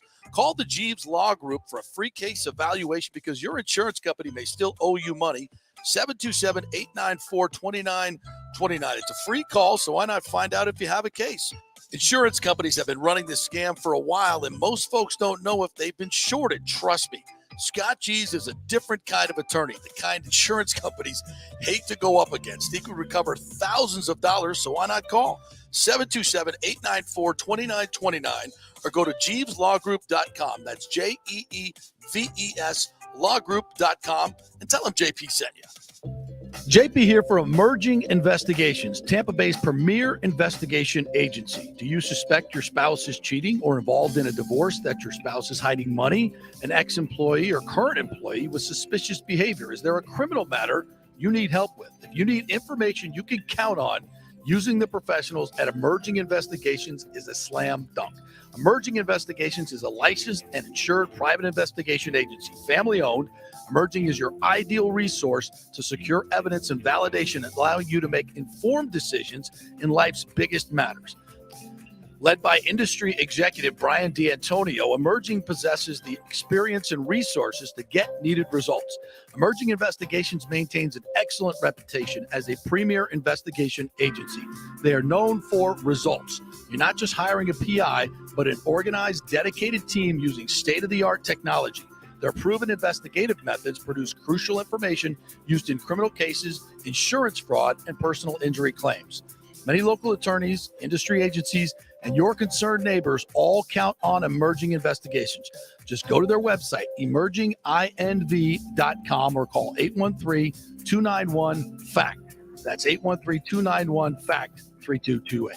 Get results you can trust in life's biggest matters. Emerging Investigations. Well, it's that time of year to renew or shop your health insurance provider, and you can get great health insurance for $20, $30, $50 a month. Just call 888-325-0605 to help navigate the health insurance marketplace. 1 out of 3 people in Florida are uncovered because they think they can't afford it. Not true. I made the call a couple of years ago, and they helped me get Blue Cross Blue Shield coverage, Florida Blue, for just $20 a month. Last year, it went up to $49. Oh, well. It all depends on your income and your family situation. It's a free call, 888-325-0605. They will ask for some income information. So if you have your tax returns available, that will be great, but you don't need it. Just answer some simple questions, and the highly trained reps will do the work for you to find out what your subsidy will be. 888-325-0605. And if you have a plan through your employer, you may be able to get it cheaper. It's a free call, so find out, folks. This has been a lifesaver for me and saved me thousands of dollars over the last few years, and you can choose your plan.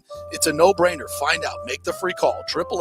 888-325-0605. Get covered like me and thousands of others. 888-325-0605. Ho, ho, ho, Merry Christmas. Santa Claus here for the Gold and Diamond Source. All right, it's JP. The holidays are the best time for engagements, right? And where better to get that special ring than the Gold and Diamond Source? They have the largest selection of engagement rings in the country, a jewelry superstore with 30 times the inventory of any normal jeweler. So avoid all the mall madness and the parking and all that BS and stay local, right? With the Gold and Diamond Source, Julie and Steve Weintraub are the family jewelers, and they'll treat you like family. And, of course, they do so many great things in the community. I was just at their Hands Across the Bay, a charity event. So many people stepped up to give money for these women that have been victims of domestic abuse. It is something to behold when these women come forward and talk about what Julie and Steve have done for them. And the Golden Diamond Source funds Hands Across the Bay, and so many other great companies jump in. That's what it's all about, community, right? So let's keep it local for the holidays. If you want a perfect gift for the holidays, you should check out the unique and beautiful handcrafted jewelry from the Emilique and Julieve collections that feature fashion-forward gold, diamond, and gemstone jewelry. And don't forget, for the holidays only, 3 to 5 year interest-free financing. It's a no-brainer for the holidays. It's the Golden Diamond Source, 3800 Almerton Road, always online at thegoldendiamondsource.com. Let's go. Right now, back to the show with JP on FanStream Sports. Oh, man. My Michael Scott tweet, tone deaf tweet, vis-a-vis Byron Leftwich is getting some great reaction from the great Office fans. So on a scale of Prison Mike or Michael Clump, how tone deaf do you think? It has to. Anthony Knapp says this has to be all the way up to the ping level. If you're an Office fan, you know about these references. I would say right up there with all of them. Right up there with all of them. I'm absolutely confused out of my mind right now. Yes. Confused out of my mind. Yes. Well, you got to be an Office fan to get those references. So that's why it's cool, man. That's why it's cool. You're so cool. Yeah. Hey, DeMar, just to reiterate here, we'll get to Corey Long here in just a second. DeMar Hamlin is FaceTiming with his teammates, or did FaceTime with his teammates. How about that? And inspiring them to go play this week and play hard against the Patriots. And we'll get into kind of the machinations of the NFL stuff here in a little bit, but just so good that he is breathing on his own. His neurological functions remain intact per the physicians. Progress remarkably in his recovery. He's been able to talk. Man, this is awesome. This is awesome news. And there is no definitive answer to what caused Hamlin's cardiac arrest, which is very interesting. Very interesting. Here's some comments, because yesterday head coach Sean McDermott and Josh Allen had a chance to meet the media. So here's part of what they had to say. Yeah, I'm not a big social media person, but Josh did share something with me via text that he saw earlier today, and I looked at it, and it was maybe you've seen it. It's about what maybe DeMar's mom is going to share with him when he wakes up, and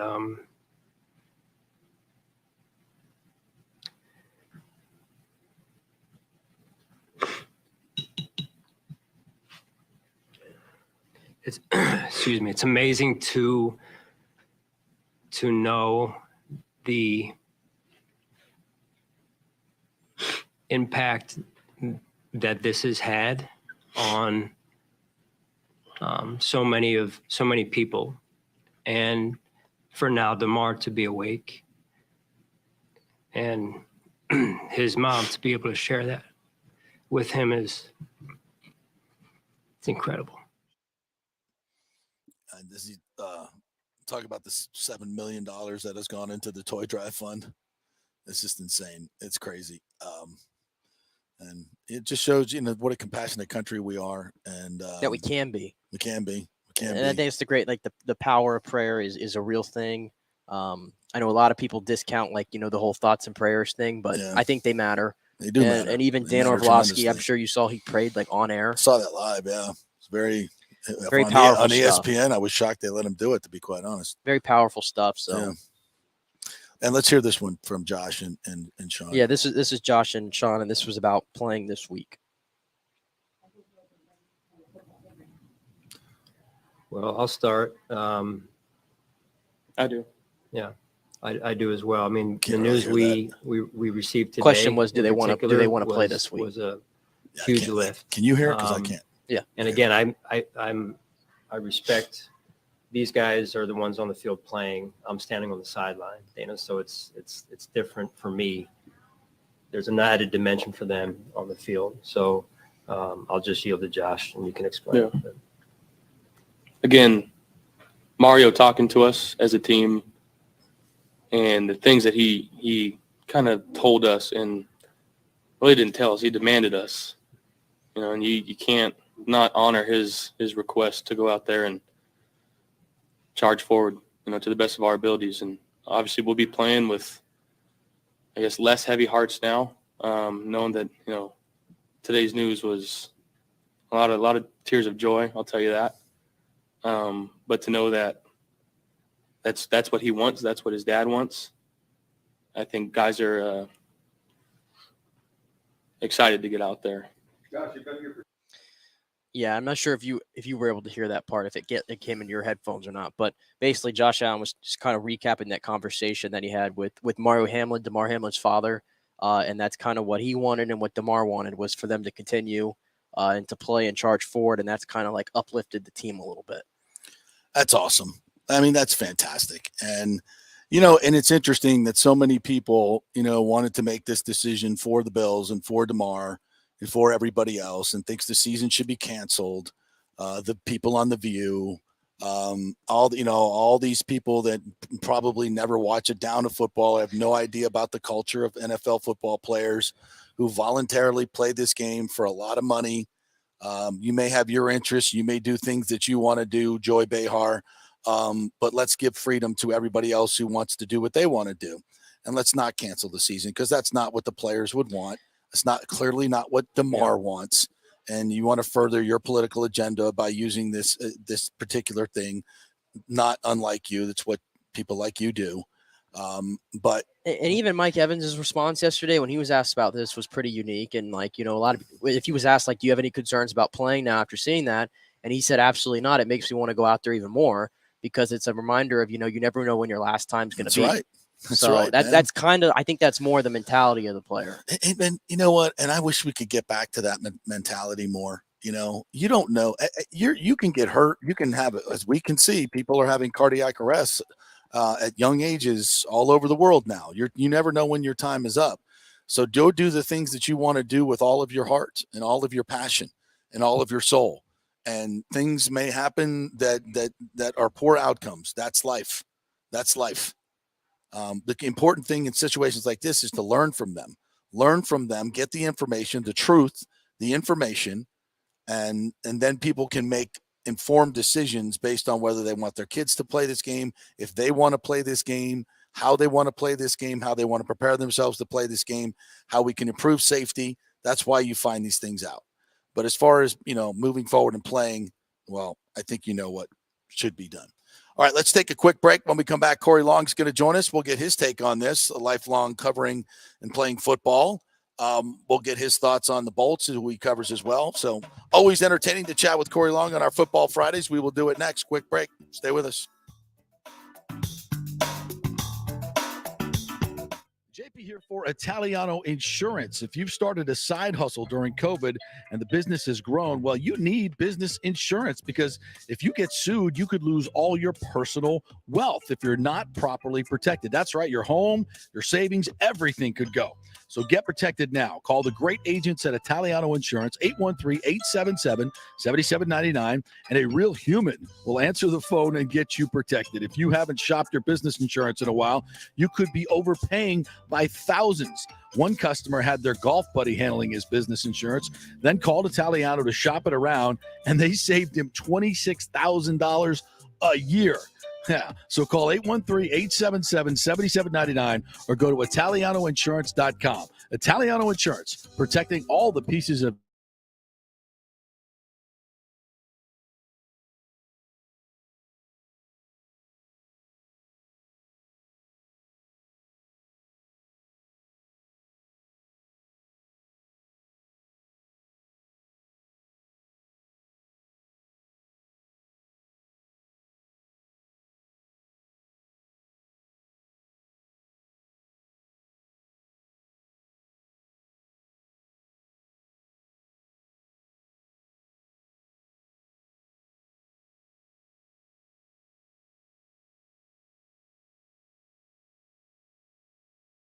neighborhood, so you have to call to find out if you qualify. So call Scott Fitzgerald at 813-294-7595 or email him at scott@amstampa.com. Now, even if you don't qualify for that program, Scott will shop your loan around, get you the best rates, and won't charge you the huge upfront fees. And if you've had issues with your bank calling you back, Scott will return calls immediately, or at least the same day. 813-294-7595 or email him, scott@amstampa.com. Scott Fitzgerald, MLS 386722, American Mortgage Services, 1000 North Ashley Drive, Suite 1020, Tampa, Florida. Ladies and gentlemen, let's rock. This is FanStream Sports with JP.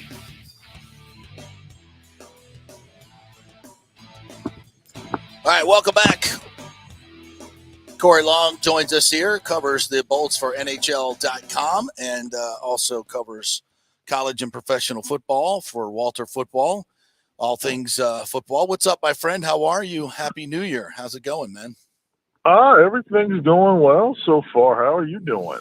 It's great that the Bucs are in the playoffs, so we can extend our football season as long as we possibly can, because Lord knows life is just not good without football. Let's just be honest about it.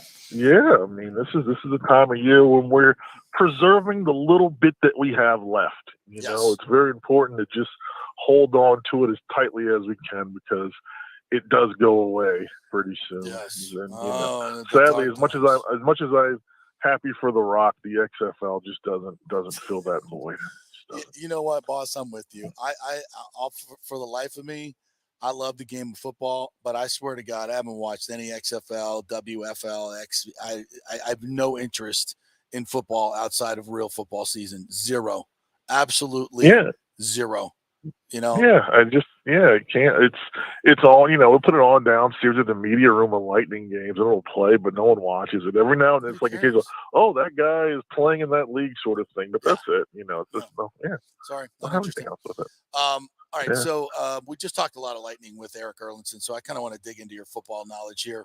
First and foremost, the Damar Hamlin situation, the way it was handled, obviously on the field was spectacular. The way the medics reacted and all that, how the NFL handled it, I'm less okay with that. But the big news is the dude's gonna pull through. It looks like he's FaceTiming his teammates, and first thing he wanted to know is if they won. That's how important it is to him and the players. And then he encouraged the Bills to go play in his honor, which I think is really, really cool, and it sets the tone for a great finish to the season. Your thoughts? And I think it's a great mental relief for both the Bills and the Bengals, I think it's just, you wonder how those teams are going to be mentally going down the stretch, and what are very important games that they were going to have to play. They were going to have to get back out on the field eventually.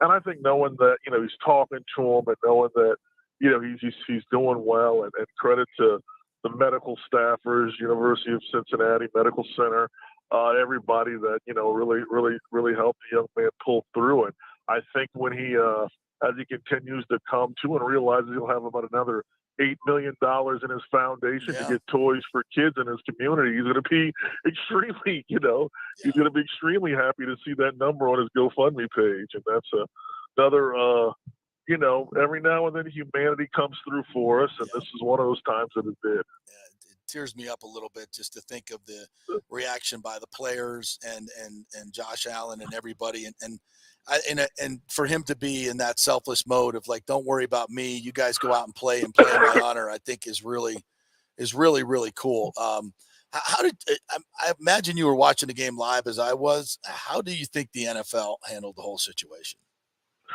I tend not to be as hard. I'm kind of one of those believers that they probably, once the players kind of gave the icky that, we definitely aren't ready. We're not going to play. We're not going to play right now. We're not, it's just not the time. Right. I think they kind of made the decision a little quicker than they got it announced publicly. But I also try to explain to people, you got to go through some change. There's no real unilateral decision making in the NFL. The commissioner works for the owners. The owners, in essence, have part of the decision to make of what's going to happen. Obviously, the players, obviously there's a union, there's bargaining, there's logistics of where, for the Bills going to stay. Are they going to, if they stay, let's see if, we have a hotel situation. Are they going to charter their flight back home? Logistics about getting people out of the stadium. So there's a lot of other things that go into it than just saying, games called, everybody go home. Right. Everything's have to be in place. And I can honestly say I don't understand how stadium logistics at a major sporting event work. I don't. I mean, I've worked different things in my life, but it's far more complicated than I think the average tweeter will understand. So so in that sense, I'm like, okay, things weren't right, but I also realize there's probably a lot more complications that we'll know. And I don't think that any point where I don't think they were in trying to do the wrong thing, and they just eventually got so much bite back. I think the players probably made it clear. I think the coaching staff made it clear pretty early what was likely going to happen, and it was just a process of just trying to get things done. Trying to get things done the right way and get them done to where everybody's on the same page. All right, so I'll go a little easier on them than other people. Yeah, I the whole 5-minute warm up thing, that had to come from the league. I wasn't too pleased with that whole thing because it was clear what was happening on the field. It seemed a little tone. Yeah, I never really, like I'm saying, all I heard was they were announcing a 5-minute warm. That was like the proper, but I never got the impression. I don't know, like that's the part. I mean, again, we're listening to a lot of commentary, and you might know more than I do, so I'm not sure how much of that got down past commentary of just the idea that when a game restarts after this long of a delay, there's a 5-minute warm-up. But, I don't know if that was ever really approached. I can't say that was approached to the players. And if the players say it was approached to them, then the NFL is really sour for that. But, again, I can't say that happened. Yeah, I think, Joe Buck didn't come up with it out of thin air. Those things have to come from the league, and the booths are in direct connection to the league. The producers are in direct connection with the league, especially on a Monday Night Football game when it's the only game going on. And that came from the league, and certainly Joe Buck wouldn't have said it if he didn't vet it as well as he could. I've been in these situations as a broadcaster, and we talked to James Petrarca the other day, who works for Fox and has been in the booth for 20 years, and that's how these protocols work. And clearly that's where it came from. And to me, the coaches said, okay, all right, well, and then went and told the players and then of course, Diggs is on the field trying to get the guys, okay, we got to refocus. Here we go. We got to play the rest of this game. And then the coaches basically came together and said, we're not doing this. We're not doing this. Yeah. Sorry, we're done. We're going to the locker room. And that to me, as I pieced it together as best and reading all the different articles, that's what kind of happened. But whatever. DeMar is better. That's the only thing that really matters. But I want to ask you something. You covered this league a long time. You played the game. What Carlton Davis said, I thought was really interesting yesterday. He basically said that, evidently DeMar had been called for targeting the week before. I think it was the week before. And he said, this is Carlton talking, is like maybe he wasn't as aggressive on the tackle as he normally would be, saying, he didn't want to lower his head, lower his body level. So he ended up catching that helmet in his chest, which is he caught it. And when you look at it, it's a play we see, multiple times a game. Yes, absolutely. A ball carrier lowers his body to fight for a few extra yards, and that's an area where you have protection at. I mean, I haven't worn football pads in a long time, but I do remember you do have some protection there. But he might have hit a bare area. It feels in that case like it was just a lot of, freak really unfortunate, happenstance there. He might have hit just the rare bare area on a chest where you're generally well protected. And obviously T. Higgins is a big, strong young man, and he's coming at you with some speed and, with his head down. It's, but still, you don't expect, a young man for his whole entire, his body to collapse on him like that. Thankfully, he is a young, healthy man, and I think that his health in general probably played a major part, in him being able to recover. No question. And I think Carlton's feeling was, well, did he not put his head down for fear of targeting? Because as defensive players have to protect themselves too. They've got to lower their pads and bring not necessarily their helmet, but their face mask and meet shoulder pad with shoulder pad. And maybe he didn't do that because he was trying to hit T in the middle. And so what I guess his point is while you think targeting is keeping players safe, it may not be keeping defensive players safe, because it's the offensive players can always lower their head and plow into you when you can't lower your head. And I think that's it's kind of, it doesn't make sense to a lot of people maybe who haven't played the game, but it certainly makes sense to me, and I'm sure it makes sense to you. And so while there's good intentions here, it always seems to be the defense that is called for this targeting when offensive players are lowering their head and helmets more than defensive players. It almost seems like these days. And you remember for 1 year, it wasn't even a year. It felt like maybe a few weeks in the league, they were calling offensive targeting of players that they felt like backs that were lowering their heads to get extra yards. That went away. It went away really quickly because they realized it's such a natural football move. We'd be calling it on every single play. Exactly. And, so they got rid of it. So, absolutely. There's a lot to it, and even with all that, unfortunately, like, it's just still really just this is it feels like a 1 in a million chance of actually occurring. Right. With all of that being said. But, Carlton certainly has a point. Yeah, I think it's something that needs to be discussed, no doubt about it. All right, and vis-a-vis the Bucs, I think the way they're handling this game against the Falcons is idiocy. To think that you would want Tom Brady out there with either 2 injured tackles offensive tackles or backup tackles, doing either one, I think is complete freaking lunacy.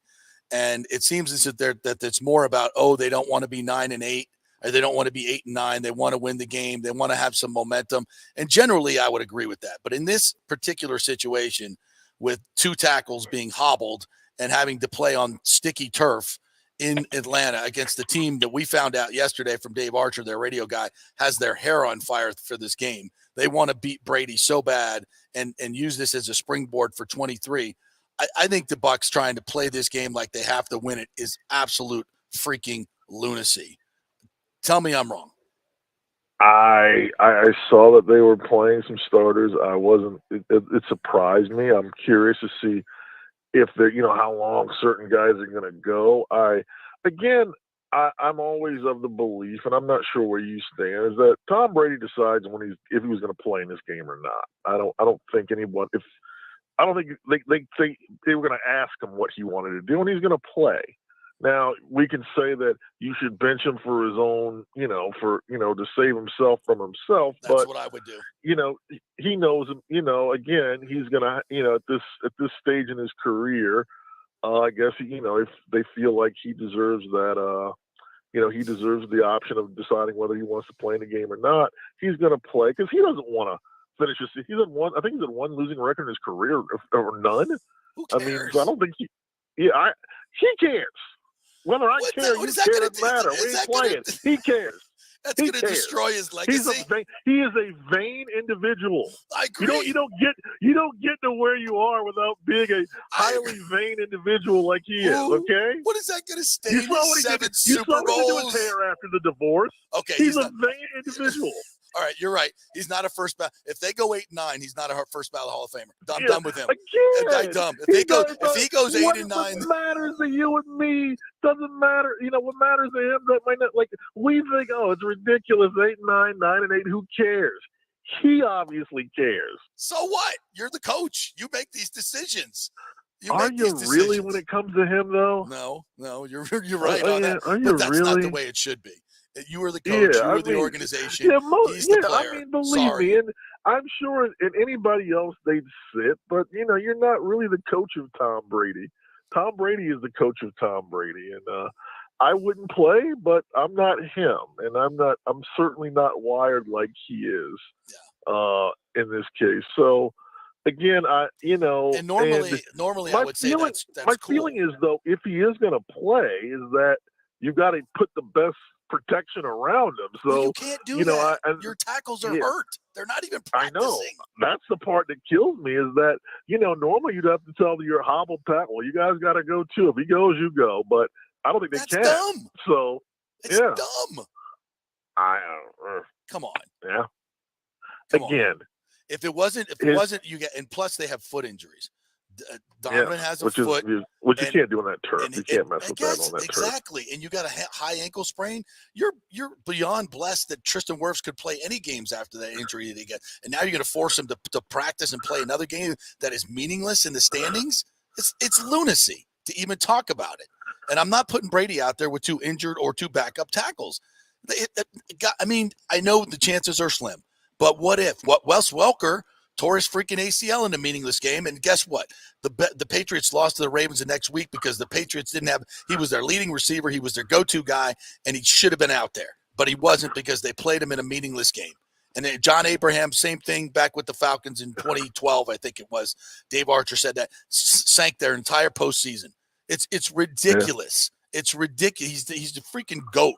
And I understand he wants to play, and if we had 2 healthy tackles, I'd say fine, let him play a few series. Not with this situation. This situation demands an adult in the room sit his ass down. I'm sorry. So I hear you. I don't. Again, it's just. Tom I think does it's just what he one wants of those to do. things No, where you're exactly right. Yeah, I think he's just what he wants is going to trump what I think is best for the situation. Yeah. In this case. Yeah, I agree. All right, so college football, I got to get this in. Brian Battie is now in for USF is now in the portal. They've also lost Weaver and Horn, their two best wide receivers, who are all going to go play for Deion. Yeah. Play for Deion in Colorado, maybe. All playing for Deion, yeah. So I guess I was right, as the people on Twitter saying Deion is coaching most of the USF players, at least the good ones. I mean, and if Deion were here, those guys wouldn't be leaving. So nope. And there'd be a lot. Travis Hunter would be a USF Bull too. I mean, come on, these things would be happening. Of course, but we gotta. You play the hand that you're dealt, and it feels like right now USF fans have been dealt an offsuit 2-7. So, and they dealt it to themselves, by the way. They dealt it to themselves, and it's only a 5. They looked at the cards in the deck and went, "Here, let's take this 2 and a 7 clubs and a heart." Okay, there you go. And even worse, it's that 3-card poker, not that 5-card poker. So they didn't have any the best they could do was a pair of 7s out of it. Oh God! Okay, enough on that. What did you think of the semifinal games and the national championship matchup? I tell you what, I'm taking TCU. I'm taking TCU in 13 and a half. I can tell you that. I mean, it was amazing. It was just so exciting, and and it's so funny as we're watching the final game. I'm at a little house party, and the ladies have got the TV changed of like the Miley Dolly stuff, and there's guys huddled around someone's telephone watching it. Everybody's celebrating at the exact same time for 2 different reasons. I know.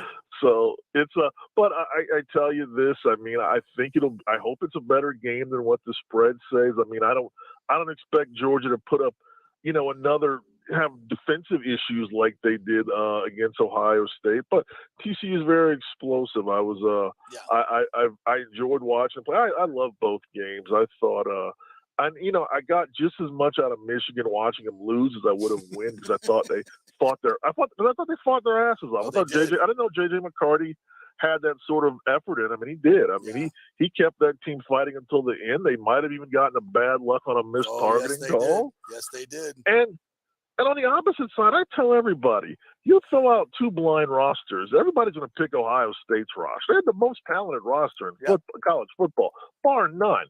They finally just decided to show up and play with some heart. Yeah. It's unfortunate they couldn't close it out, but when a team gets, it's sad that it takes, a team backdooring into a playoff to get challenged to decide they want to actually put out some effort, convinced to their talent. But, that's what happened, and that's what the type of game you got. Yeah, and it certainly looks like with the Oklahoma win, FSU's heading in the right direction. They're killing it in the transfer portal, and I think we've officially gotten to the point where the transfer portal is more important than high school recruiting. Well, at FSU it is. I mean, it's not. USC.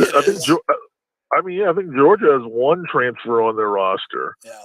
Because they're able to get good players. The number 1 high school class. We can talk about it another time. But it's the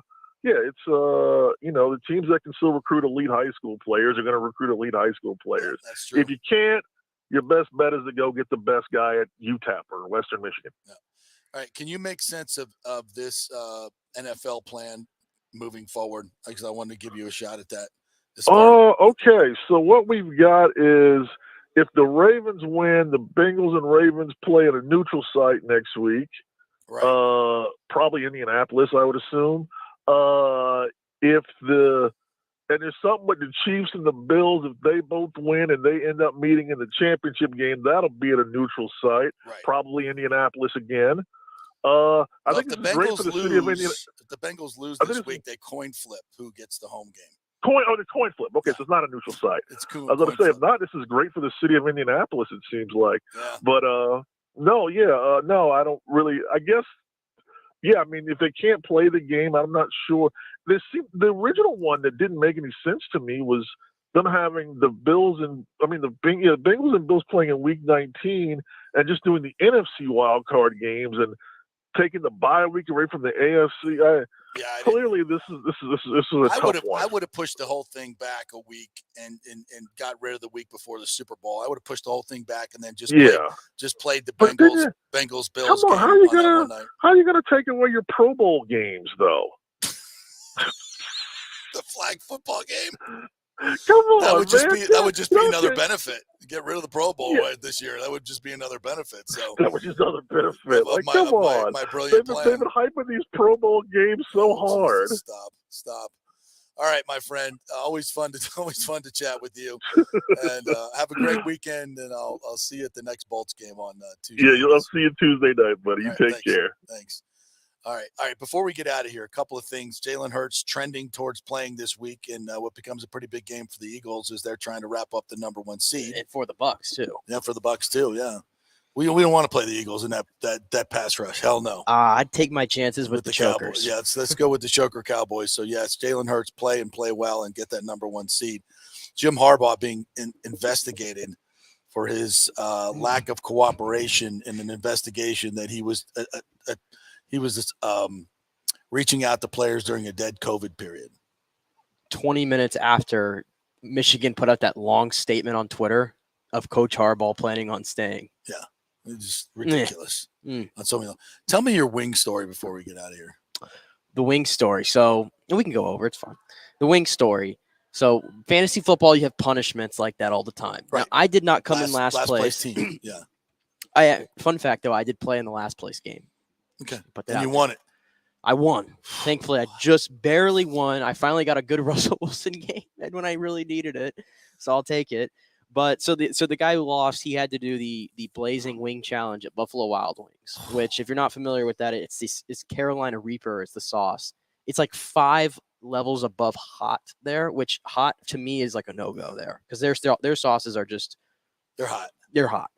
And so he got it to go, and we did it. So he had the wings, no dressing allowed. He had no dressing. They're traditional wings, not boneless.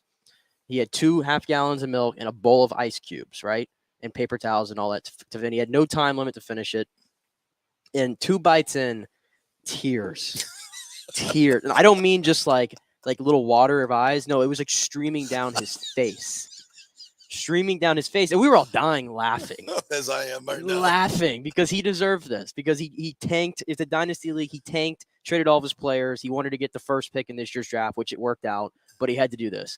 It took him over an hour to finish it, and he couldn't finish all of them. He had 2 left. Yeah, he deserves it for tanking. He had 2 left. So me and one of my other friends, because I came in, second to last, I felt, okay, I might as well eat one. And I love spicy things. Boy, oh boy. I got home that night. As soon as it touched your lips, did it just start burning? It wasn't that bad in the moment, okay? Like I put ice cubes in my mouth to get the heat to go away, and it felt like you're like breathing out fire. I will say that. It was uncomfortable, but my stomach. Became a Targaryen. Stomach was brutal. You ate brutal. 1 wing. I had 1 wing. He had 8 wings and a half gallon of milk.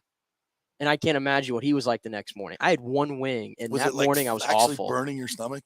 You could feel it burn? I don't want to go too TMI here, but it was burning all right. I do not understand that whole. Oh my! This is and this segues into our next conversation real quick because I'm going to after we get done here, I'm actually heading to Charleston today. Yes. With my fiance Casey to go get our puppy. Oh yes. Which is a yellow lab, just like Tally. Just like Tally. Can't wait till they meet. We're gonna give Tally a boyfriend here. Oh, it's awesome. A little Riley, but this is just funny because I just got a text as I started texting doing the wing story. Casey just texted me. She said, when I heard JP mention wings, I was like, oh Lord, please tell me Nick is not eating wings this morning. I can't be stuck in a car with him for 7 hours after that. No, we're not. We're not eating wings. We're not doing that. He's getting some blazing wings to go from wing. No, we're not doing that. And you gotta tweet out the picture of the puppies, and then your puppy. These puppies I want puppy pictures. These puppies are fantastic. Puppy pictures make me happy. Look at these guys. Look at these guys. There's a herd of 6 of them. Oh right my God! all look at lined that. up. They're all. Oh my God! Look at those. Yeah, little I'm trying suckers. to see if I can get it. There you go. There you go. Yeah. Put it up right there. There they all are. Suckers. One of those is coming home tomorrow. Oh golly, they're just the best. Tally jumped up on my chest this morning to wake me up. Gave me a couple kisses. I had to take a little video. I have to post that on my story.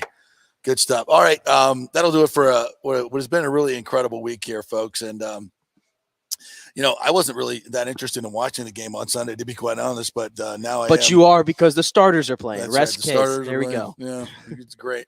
Yeah, now I have to watch. Everybody gets to watch and hold their breath every time Brady takes a snap. Hey, let's just. But though, we don't know how many more football Fridays we got left, though. So I know it's sad. I know, and if I swear to God, if I'm here on Monday talking about injuries, I'm gonna lose my freaking brain.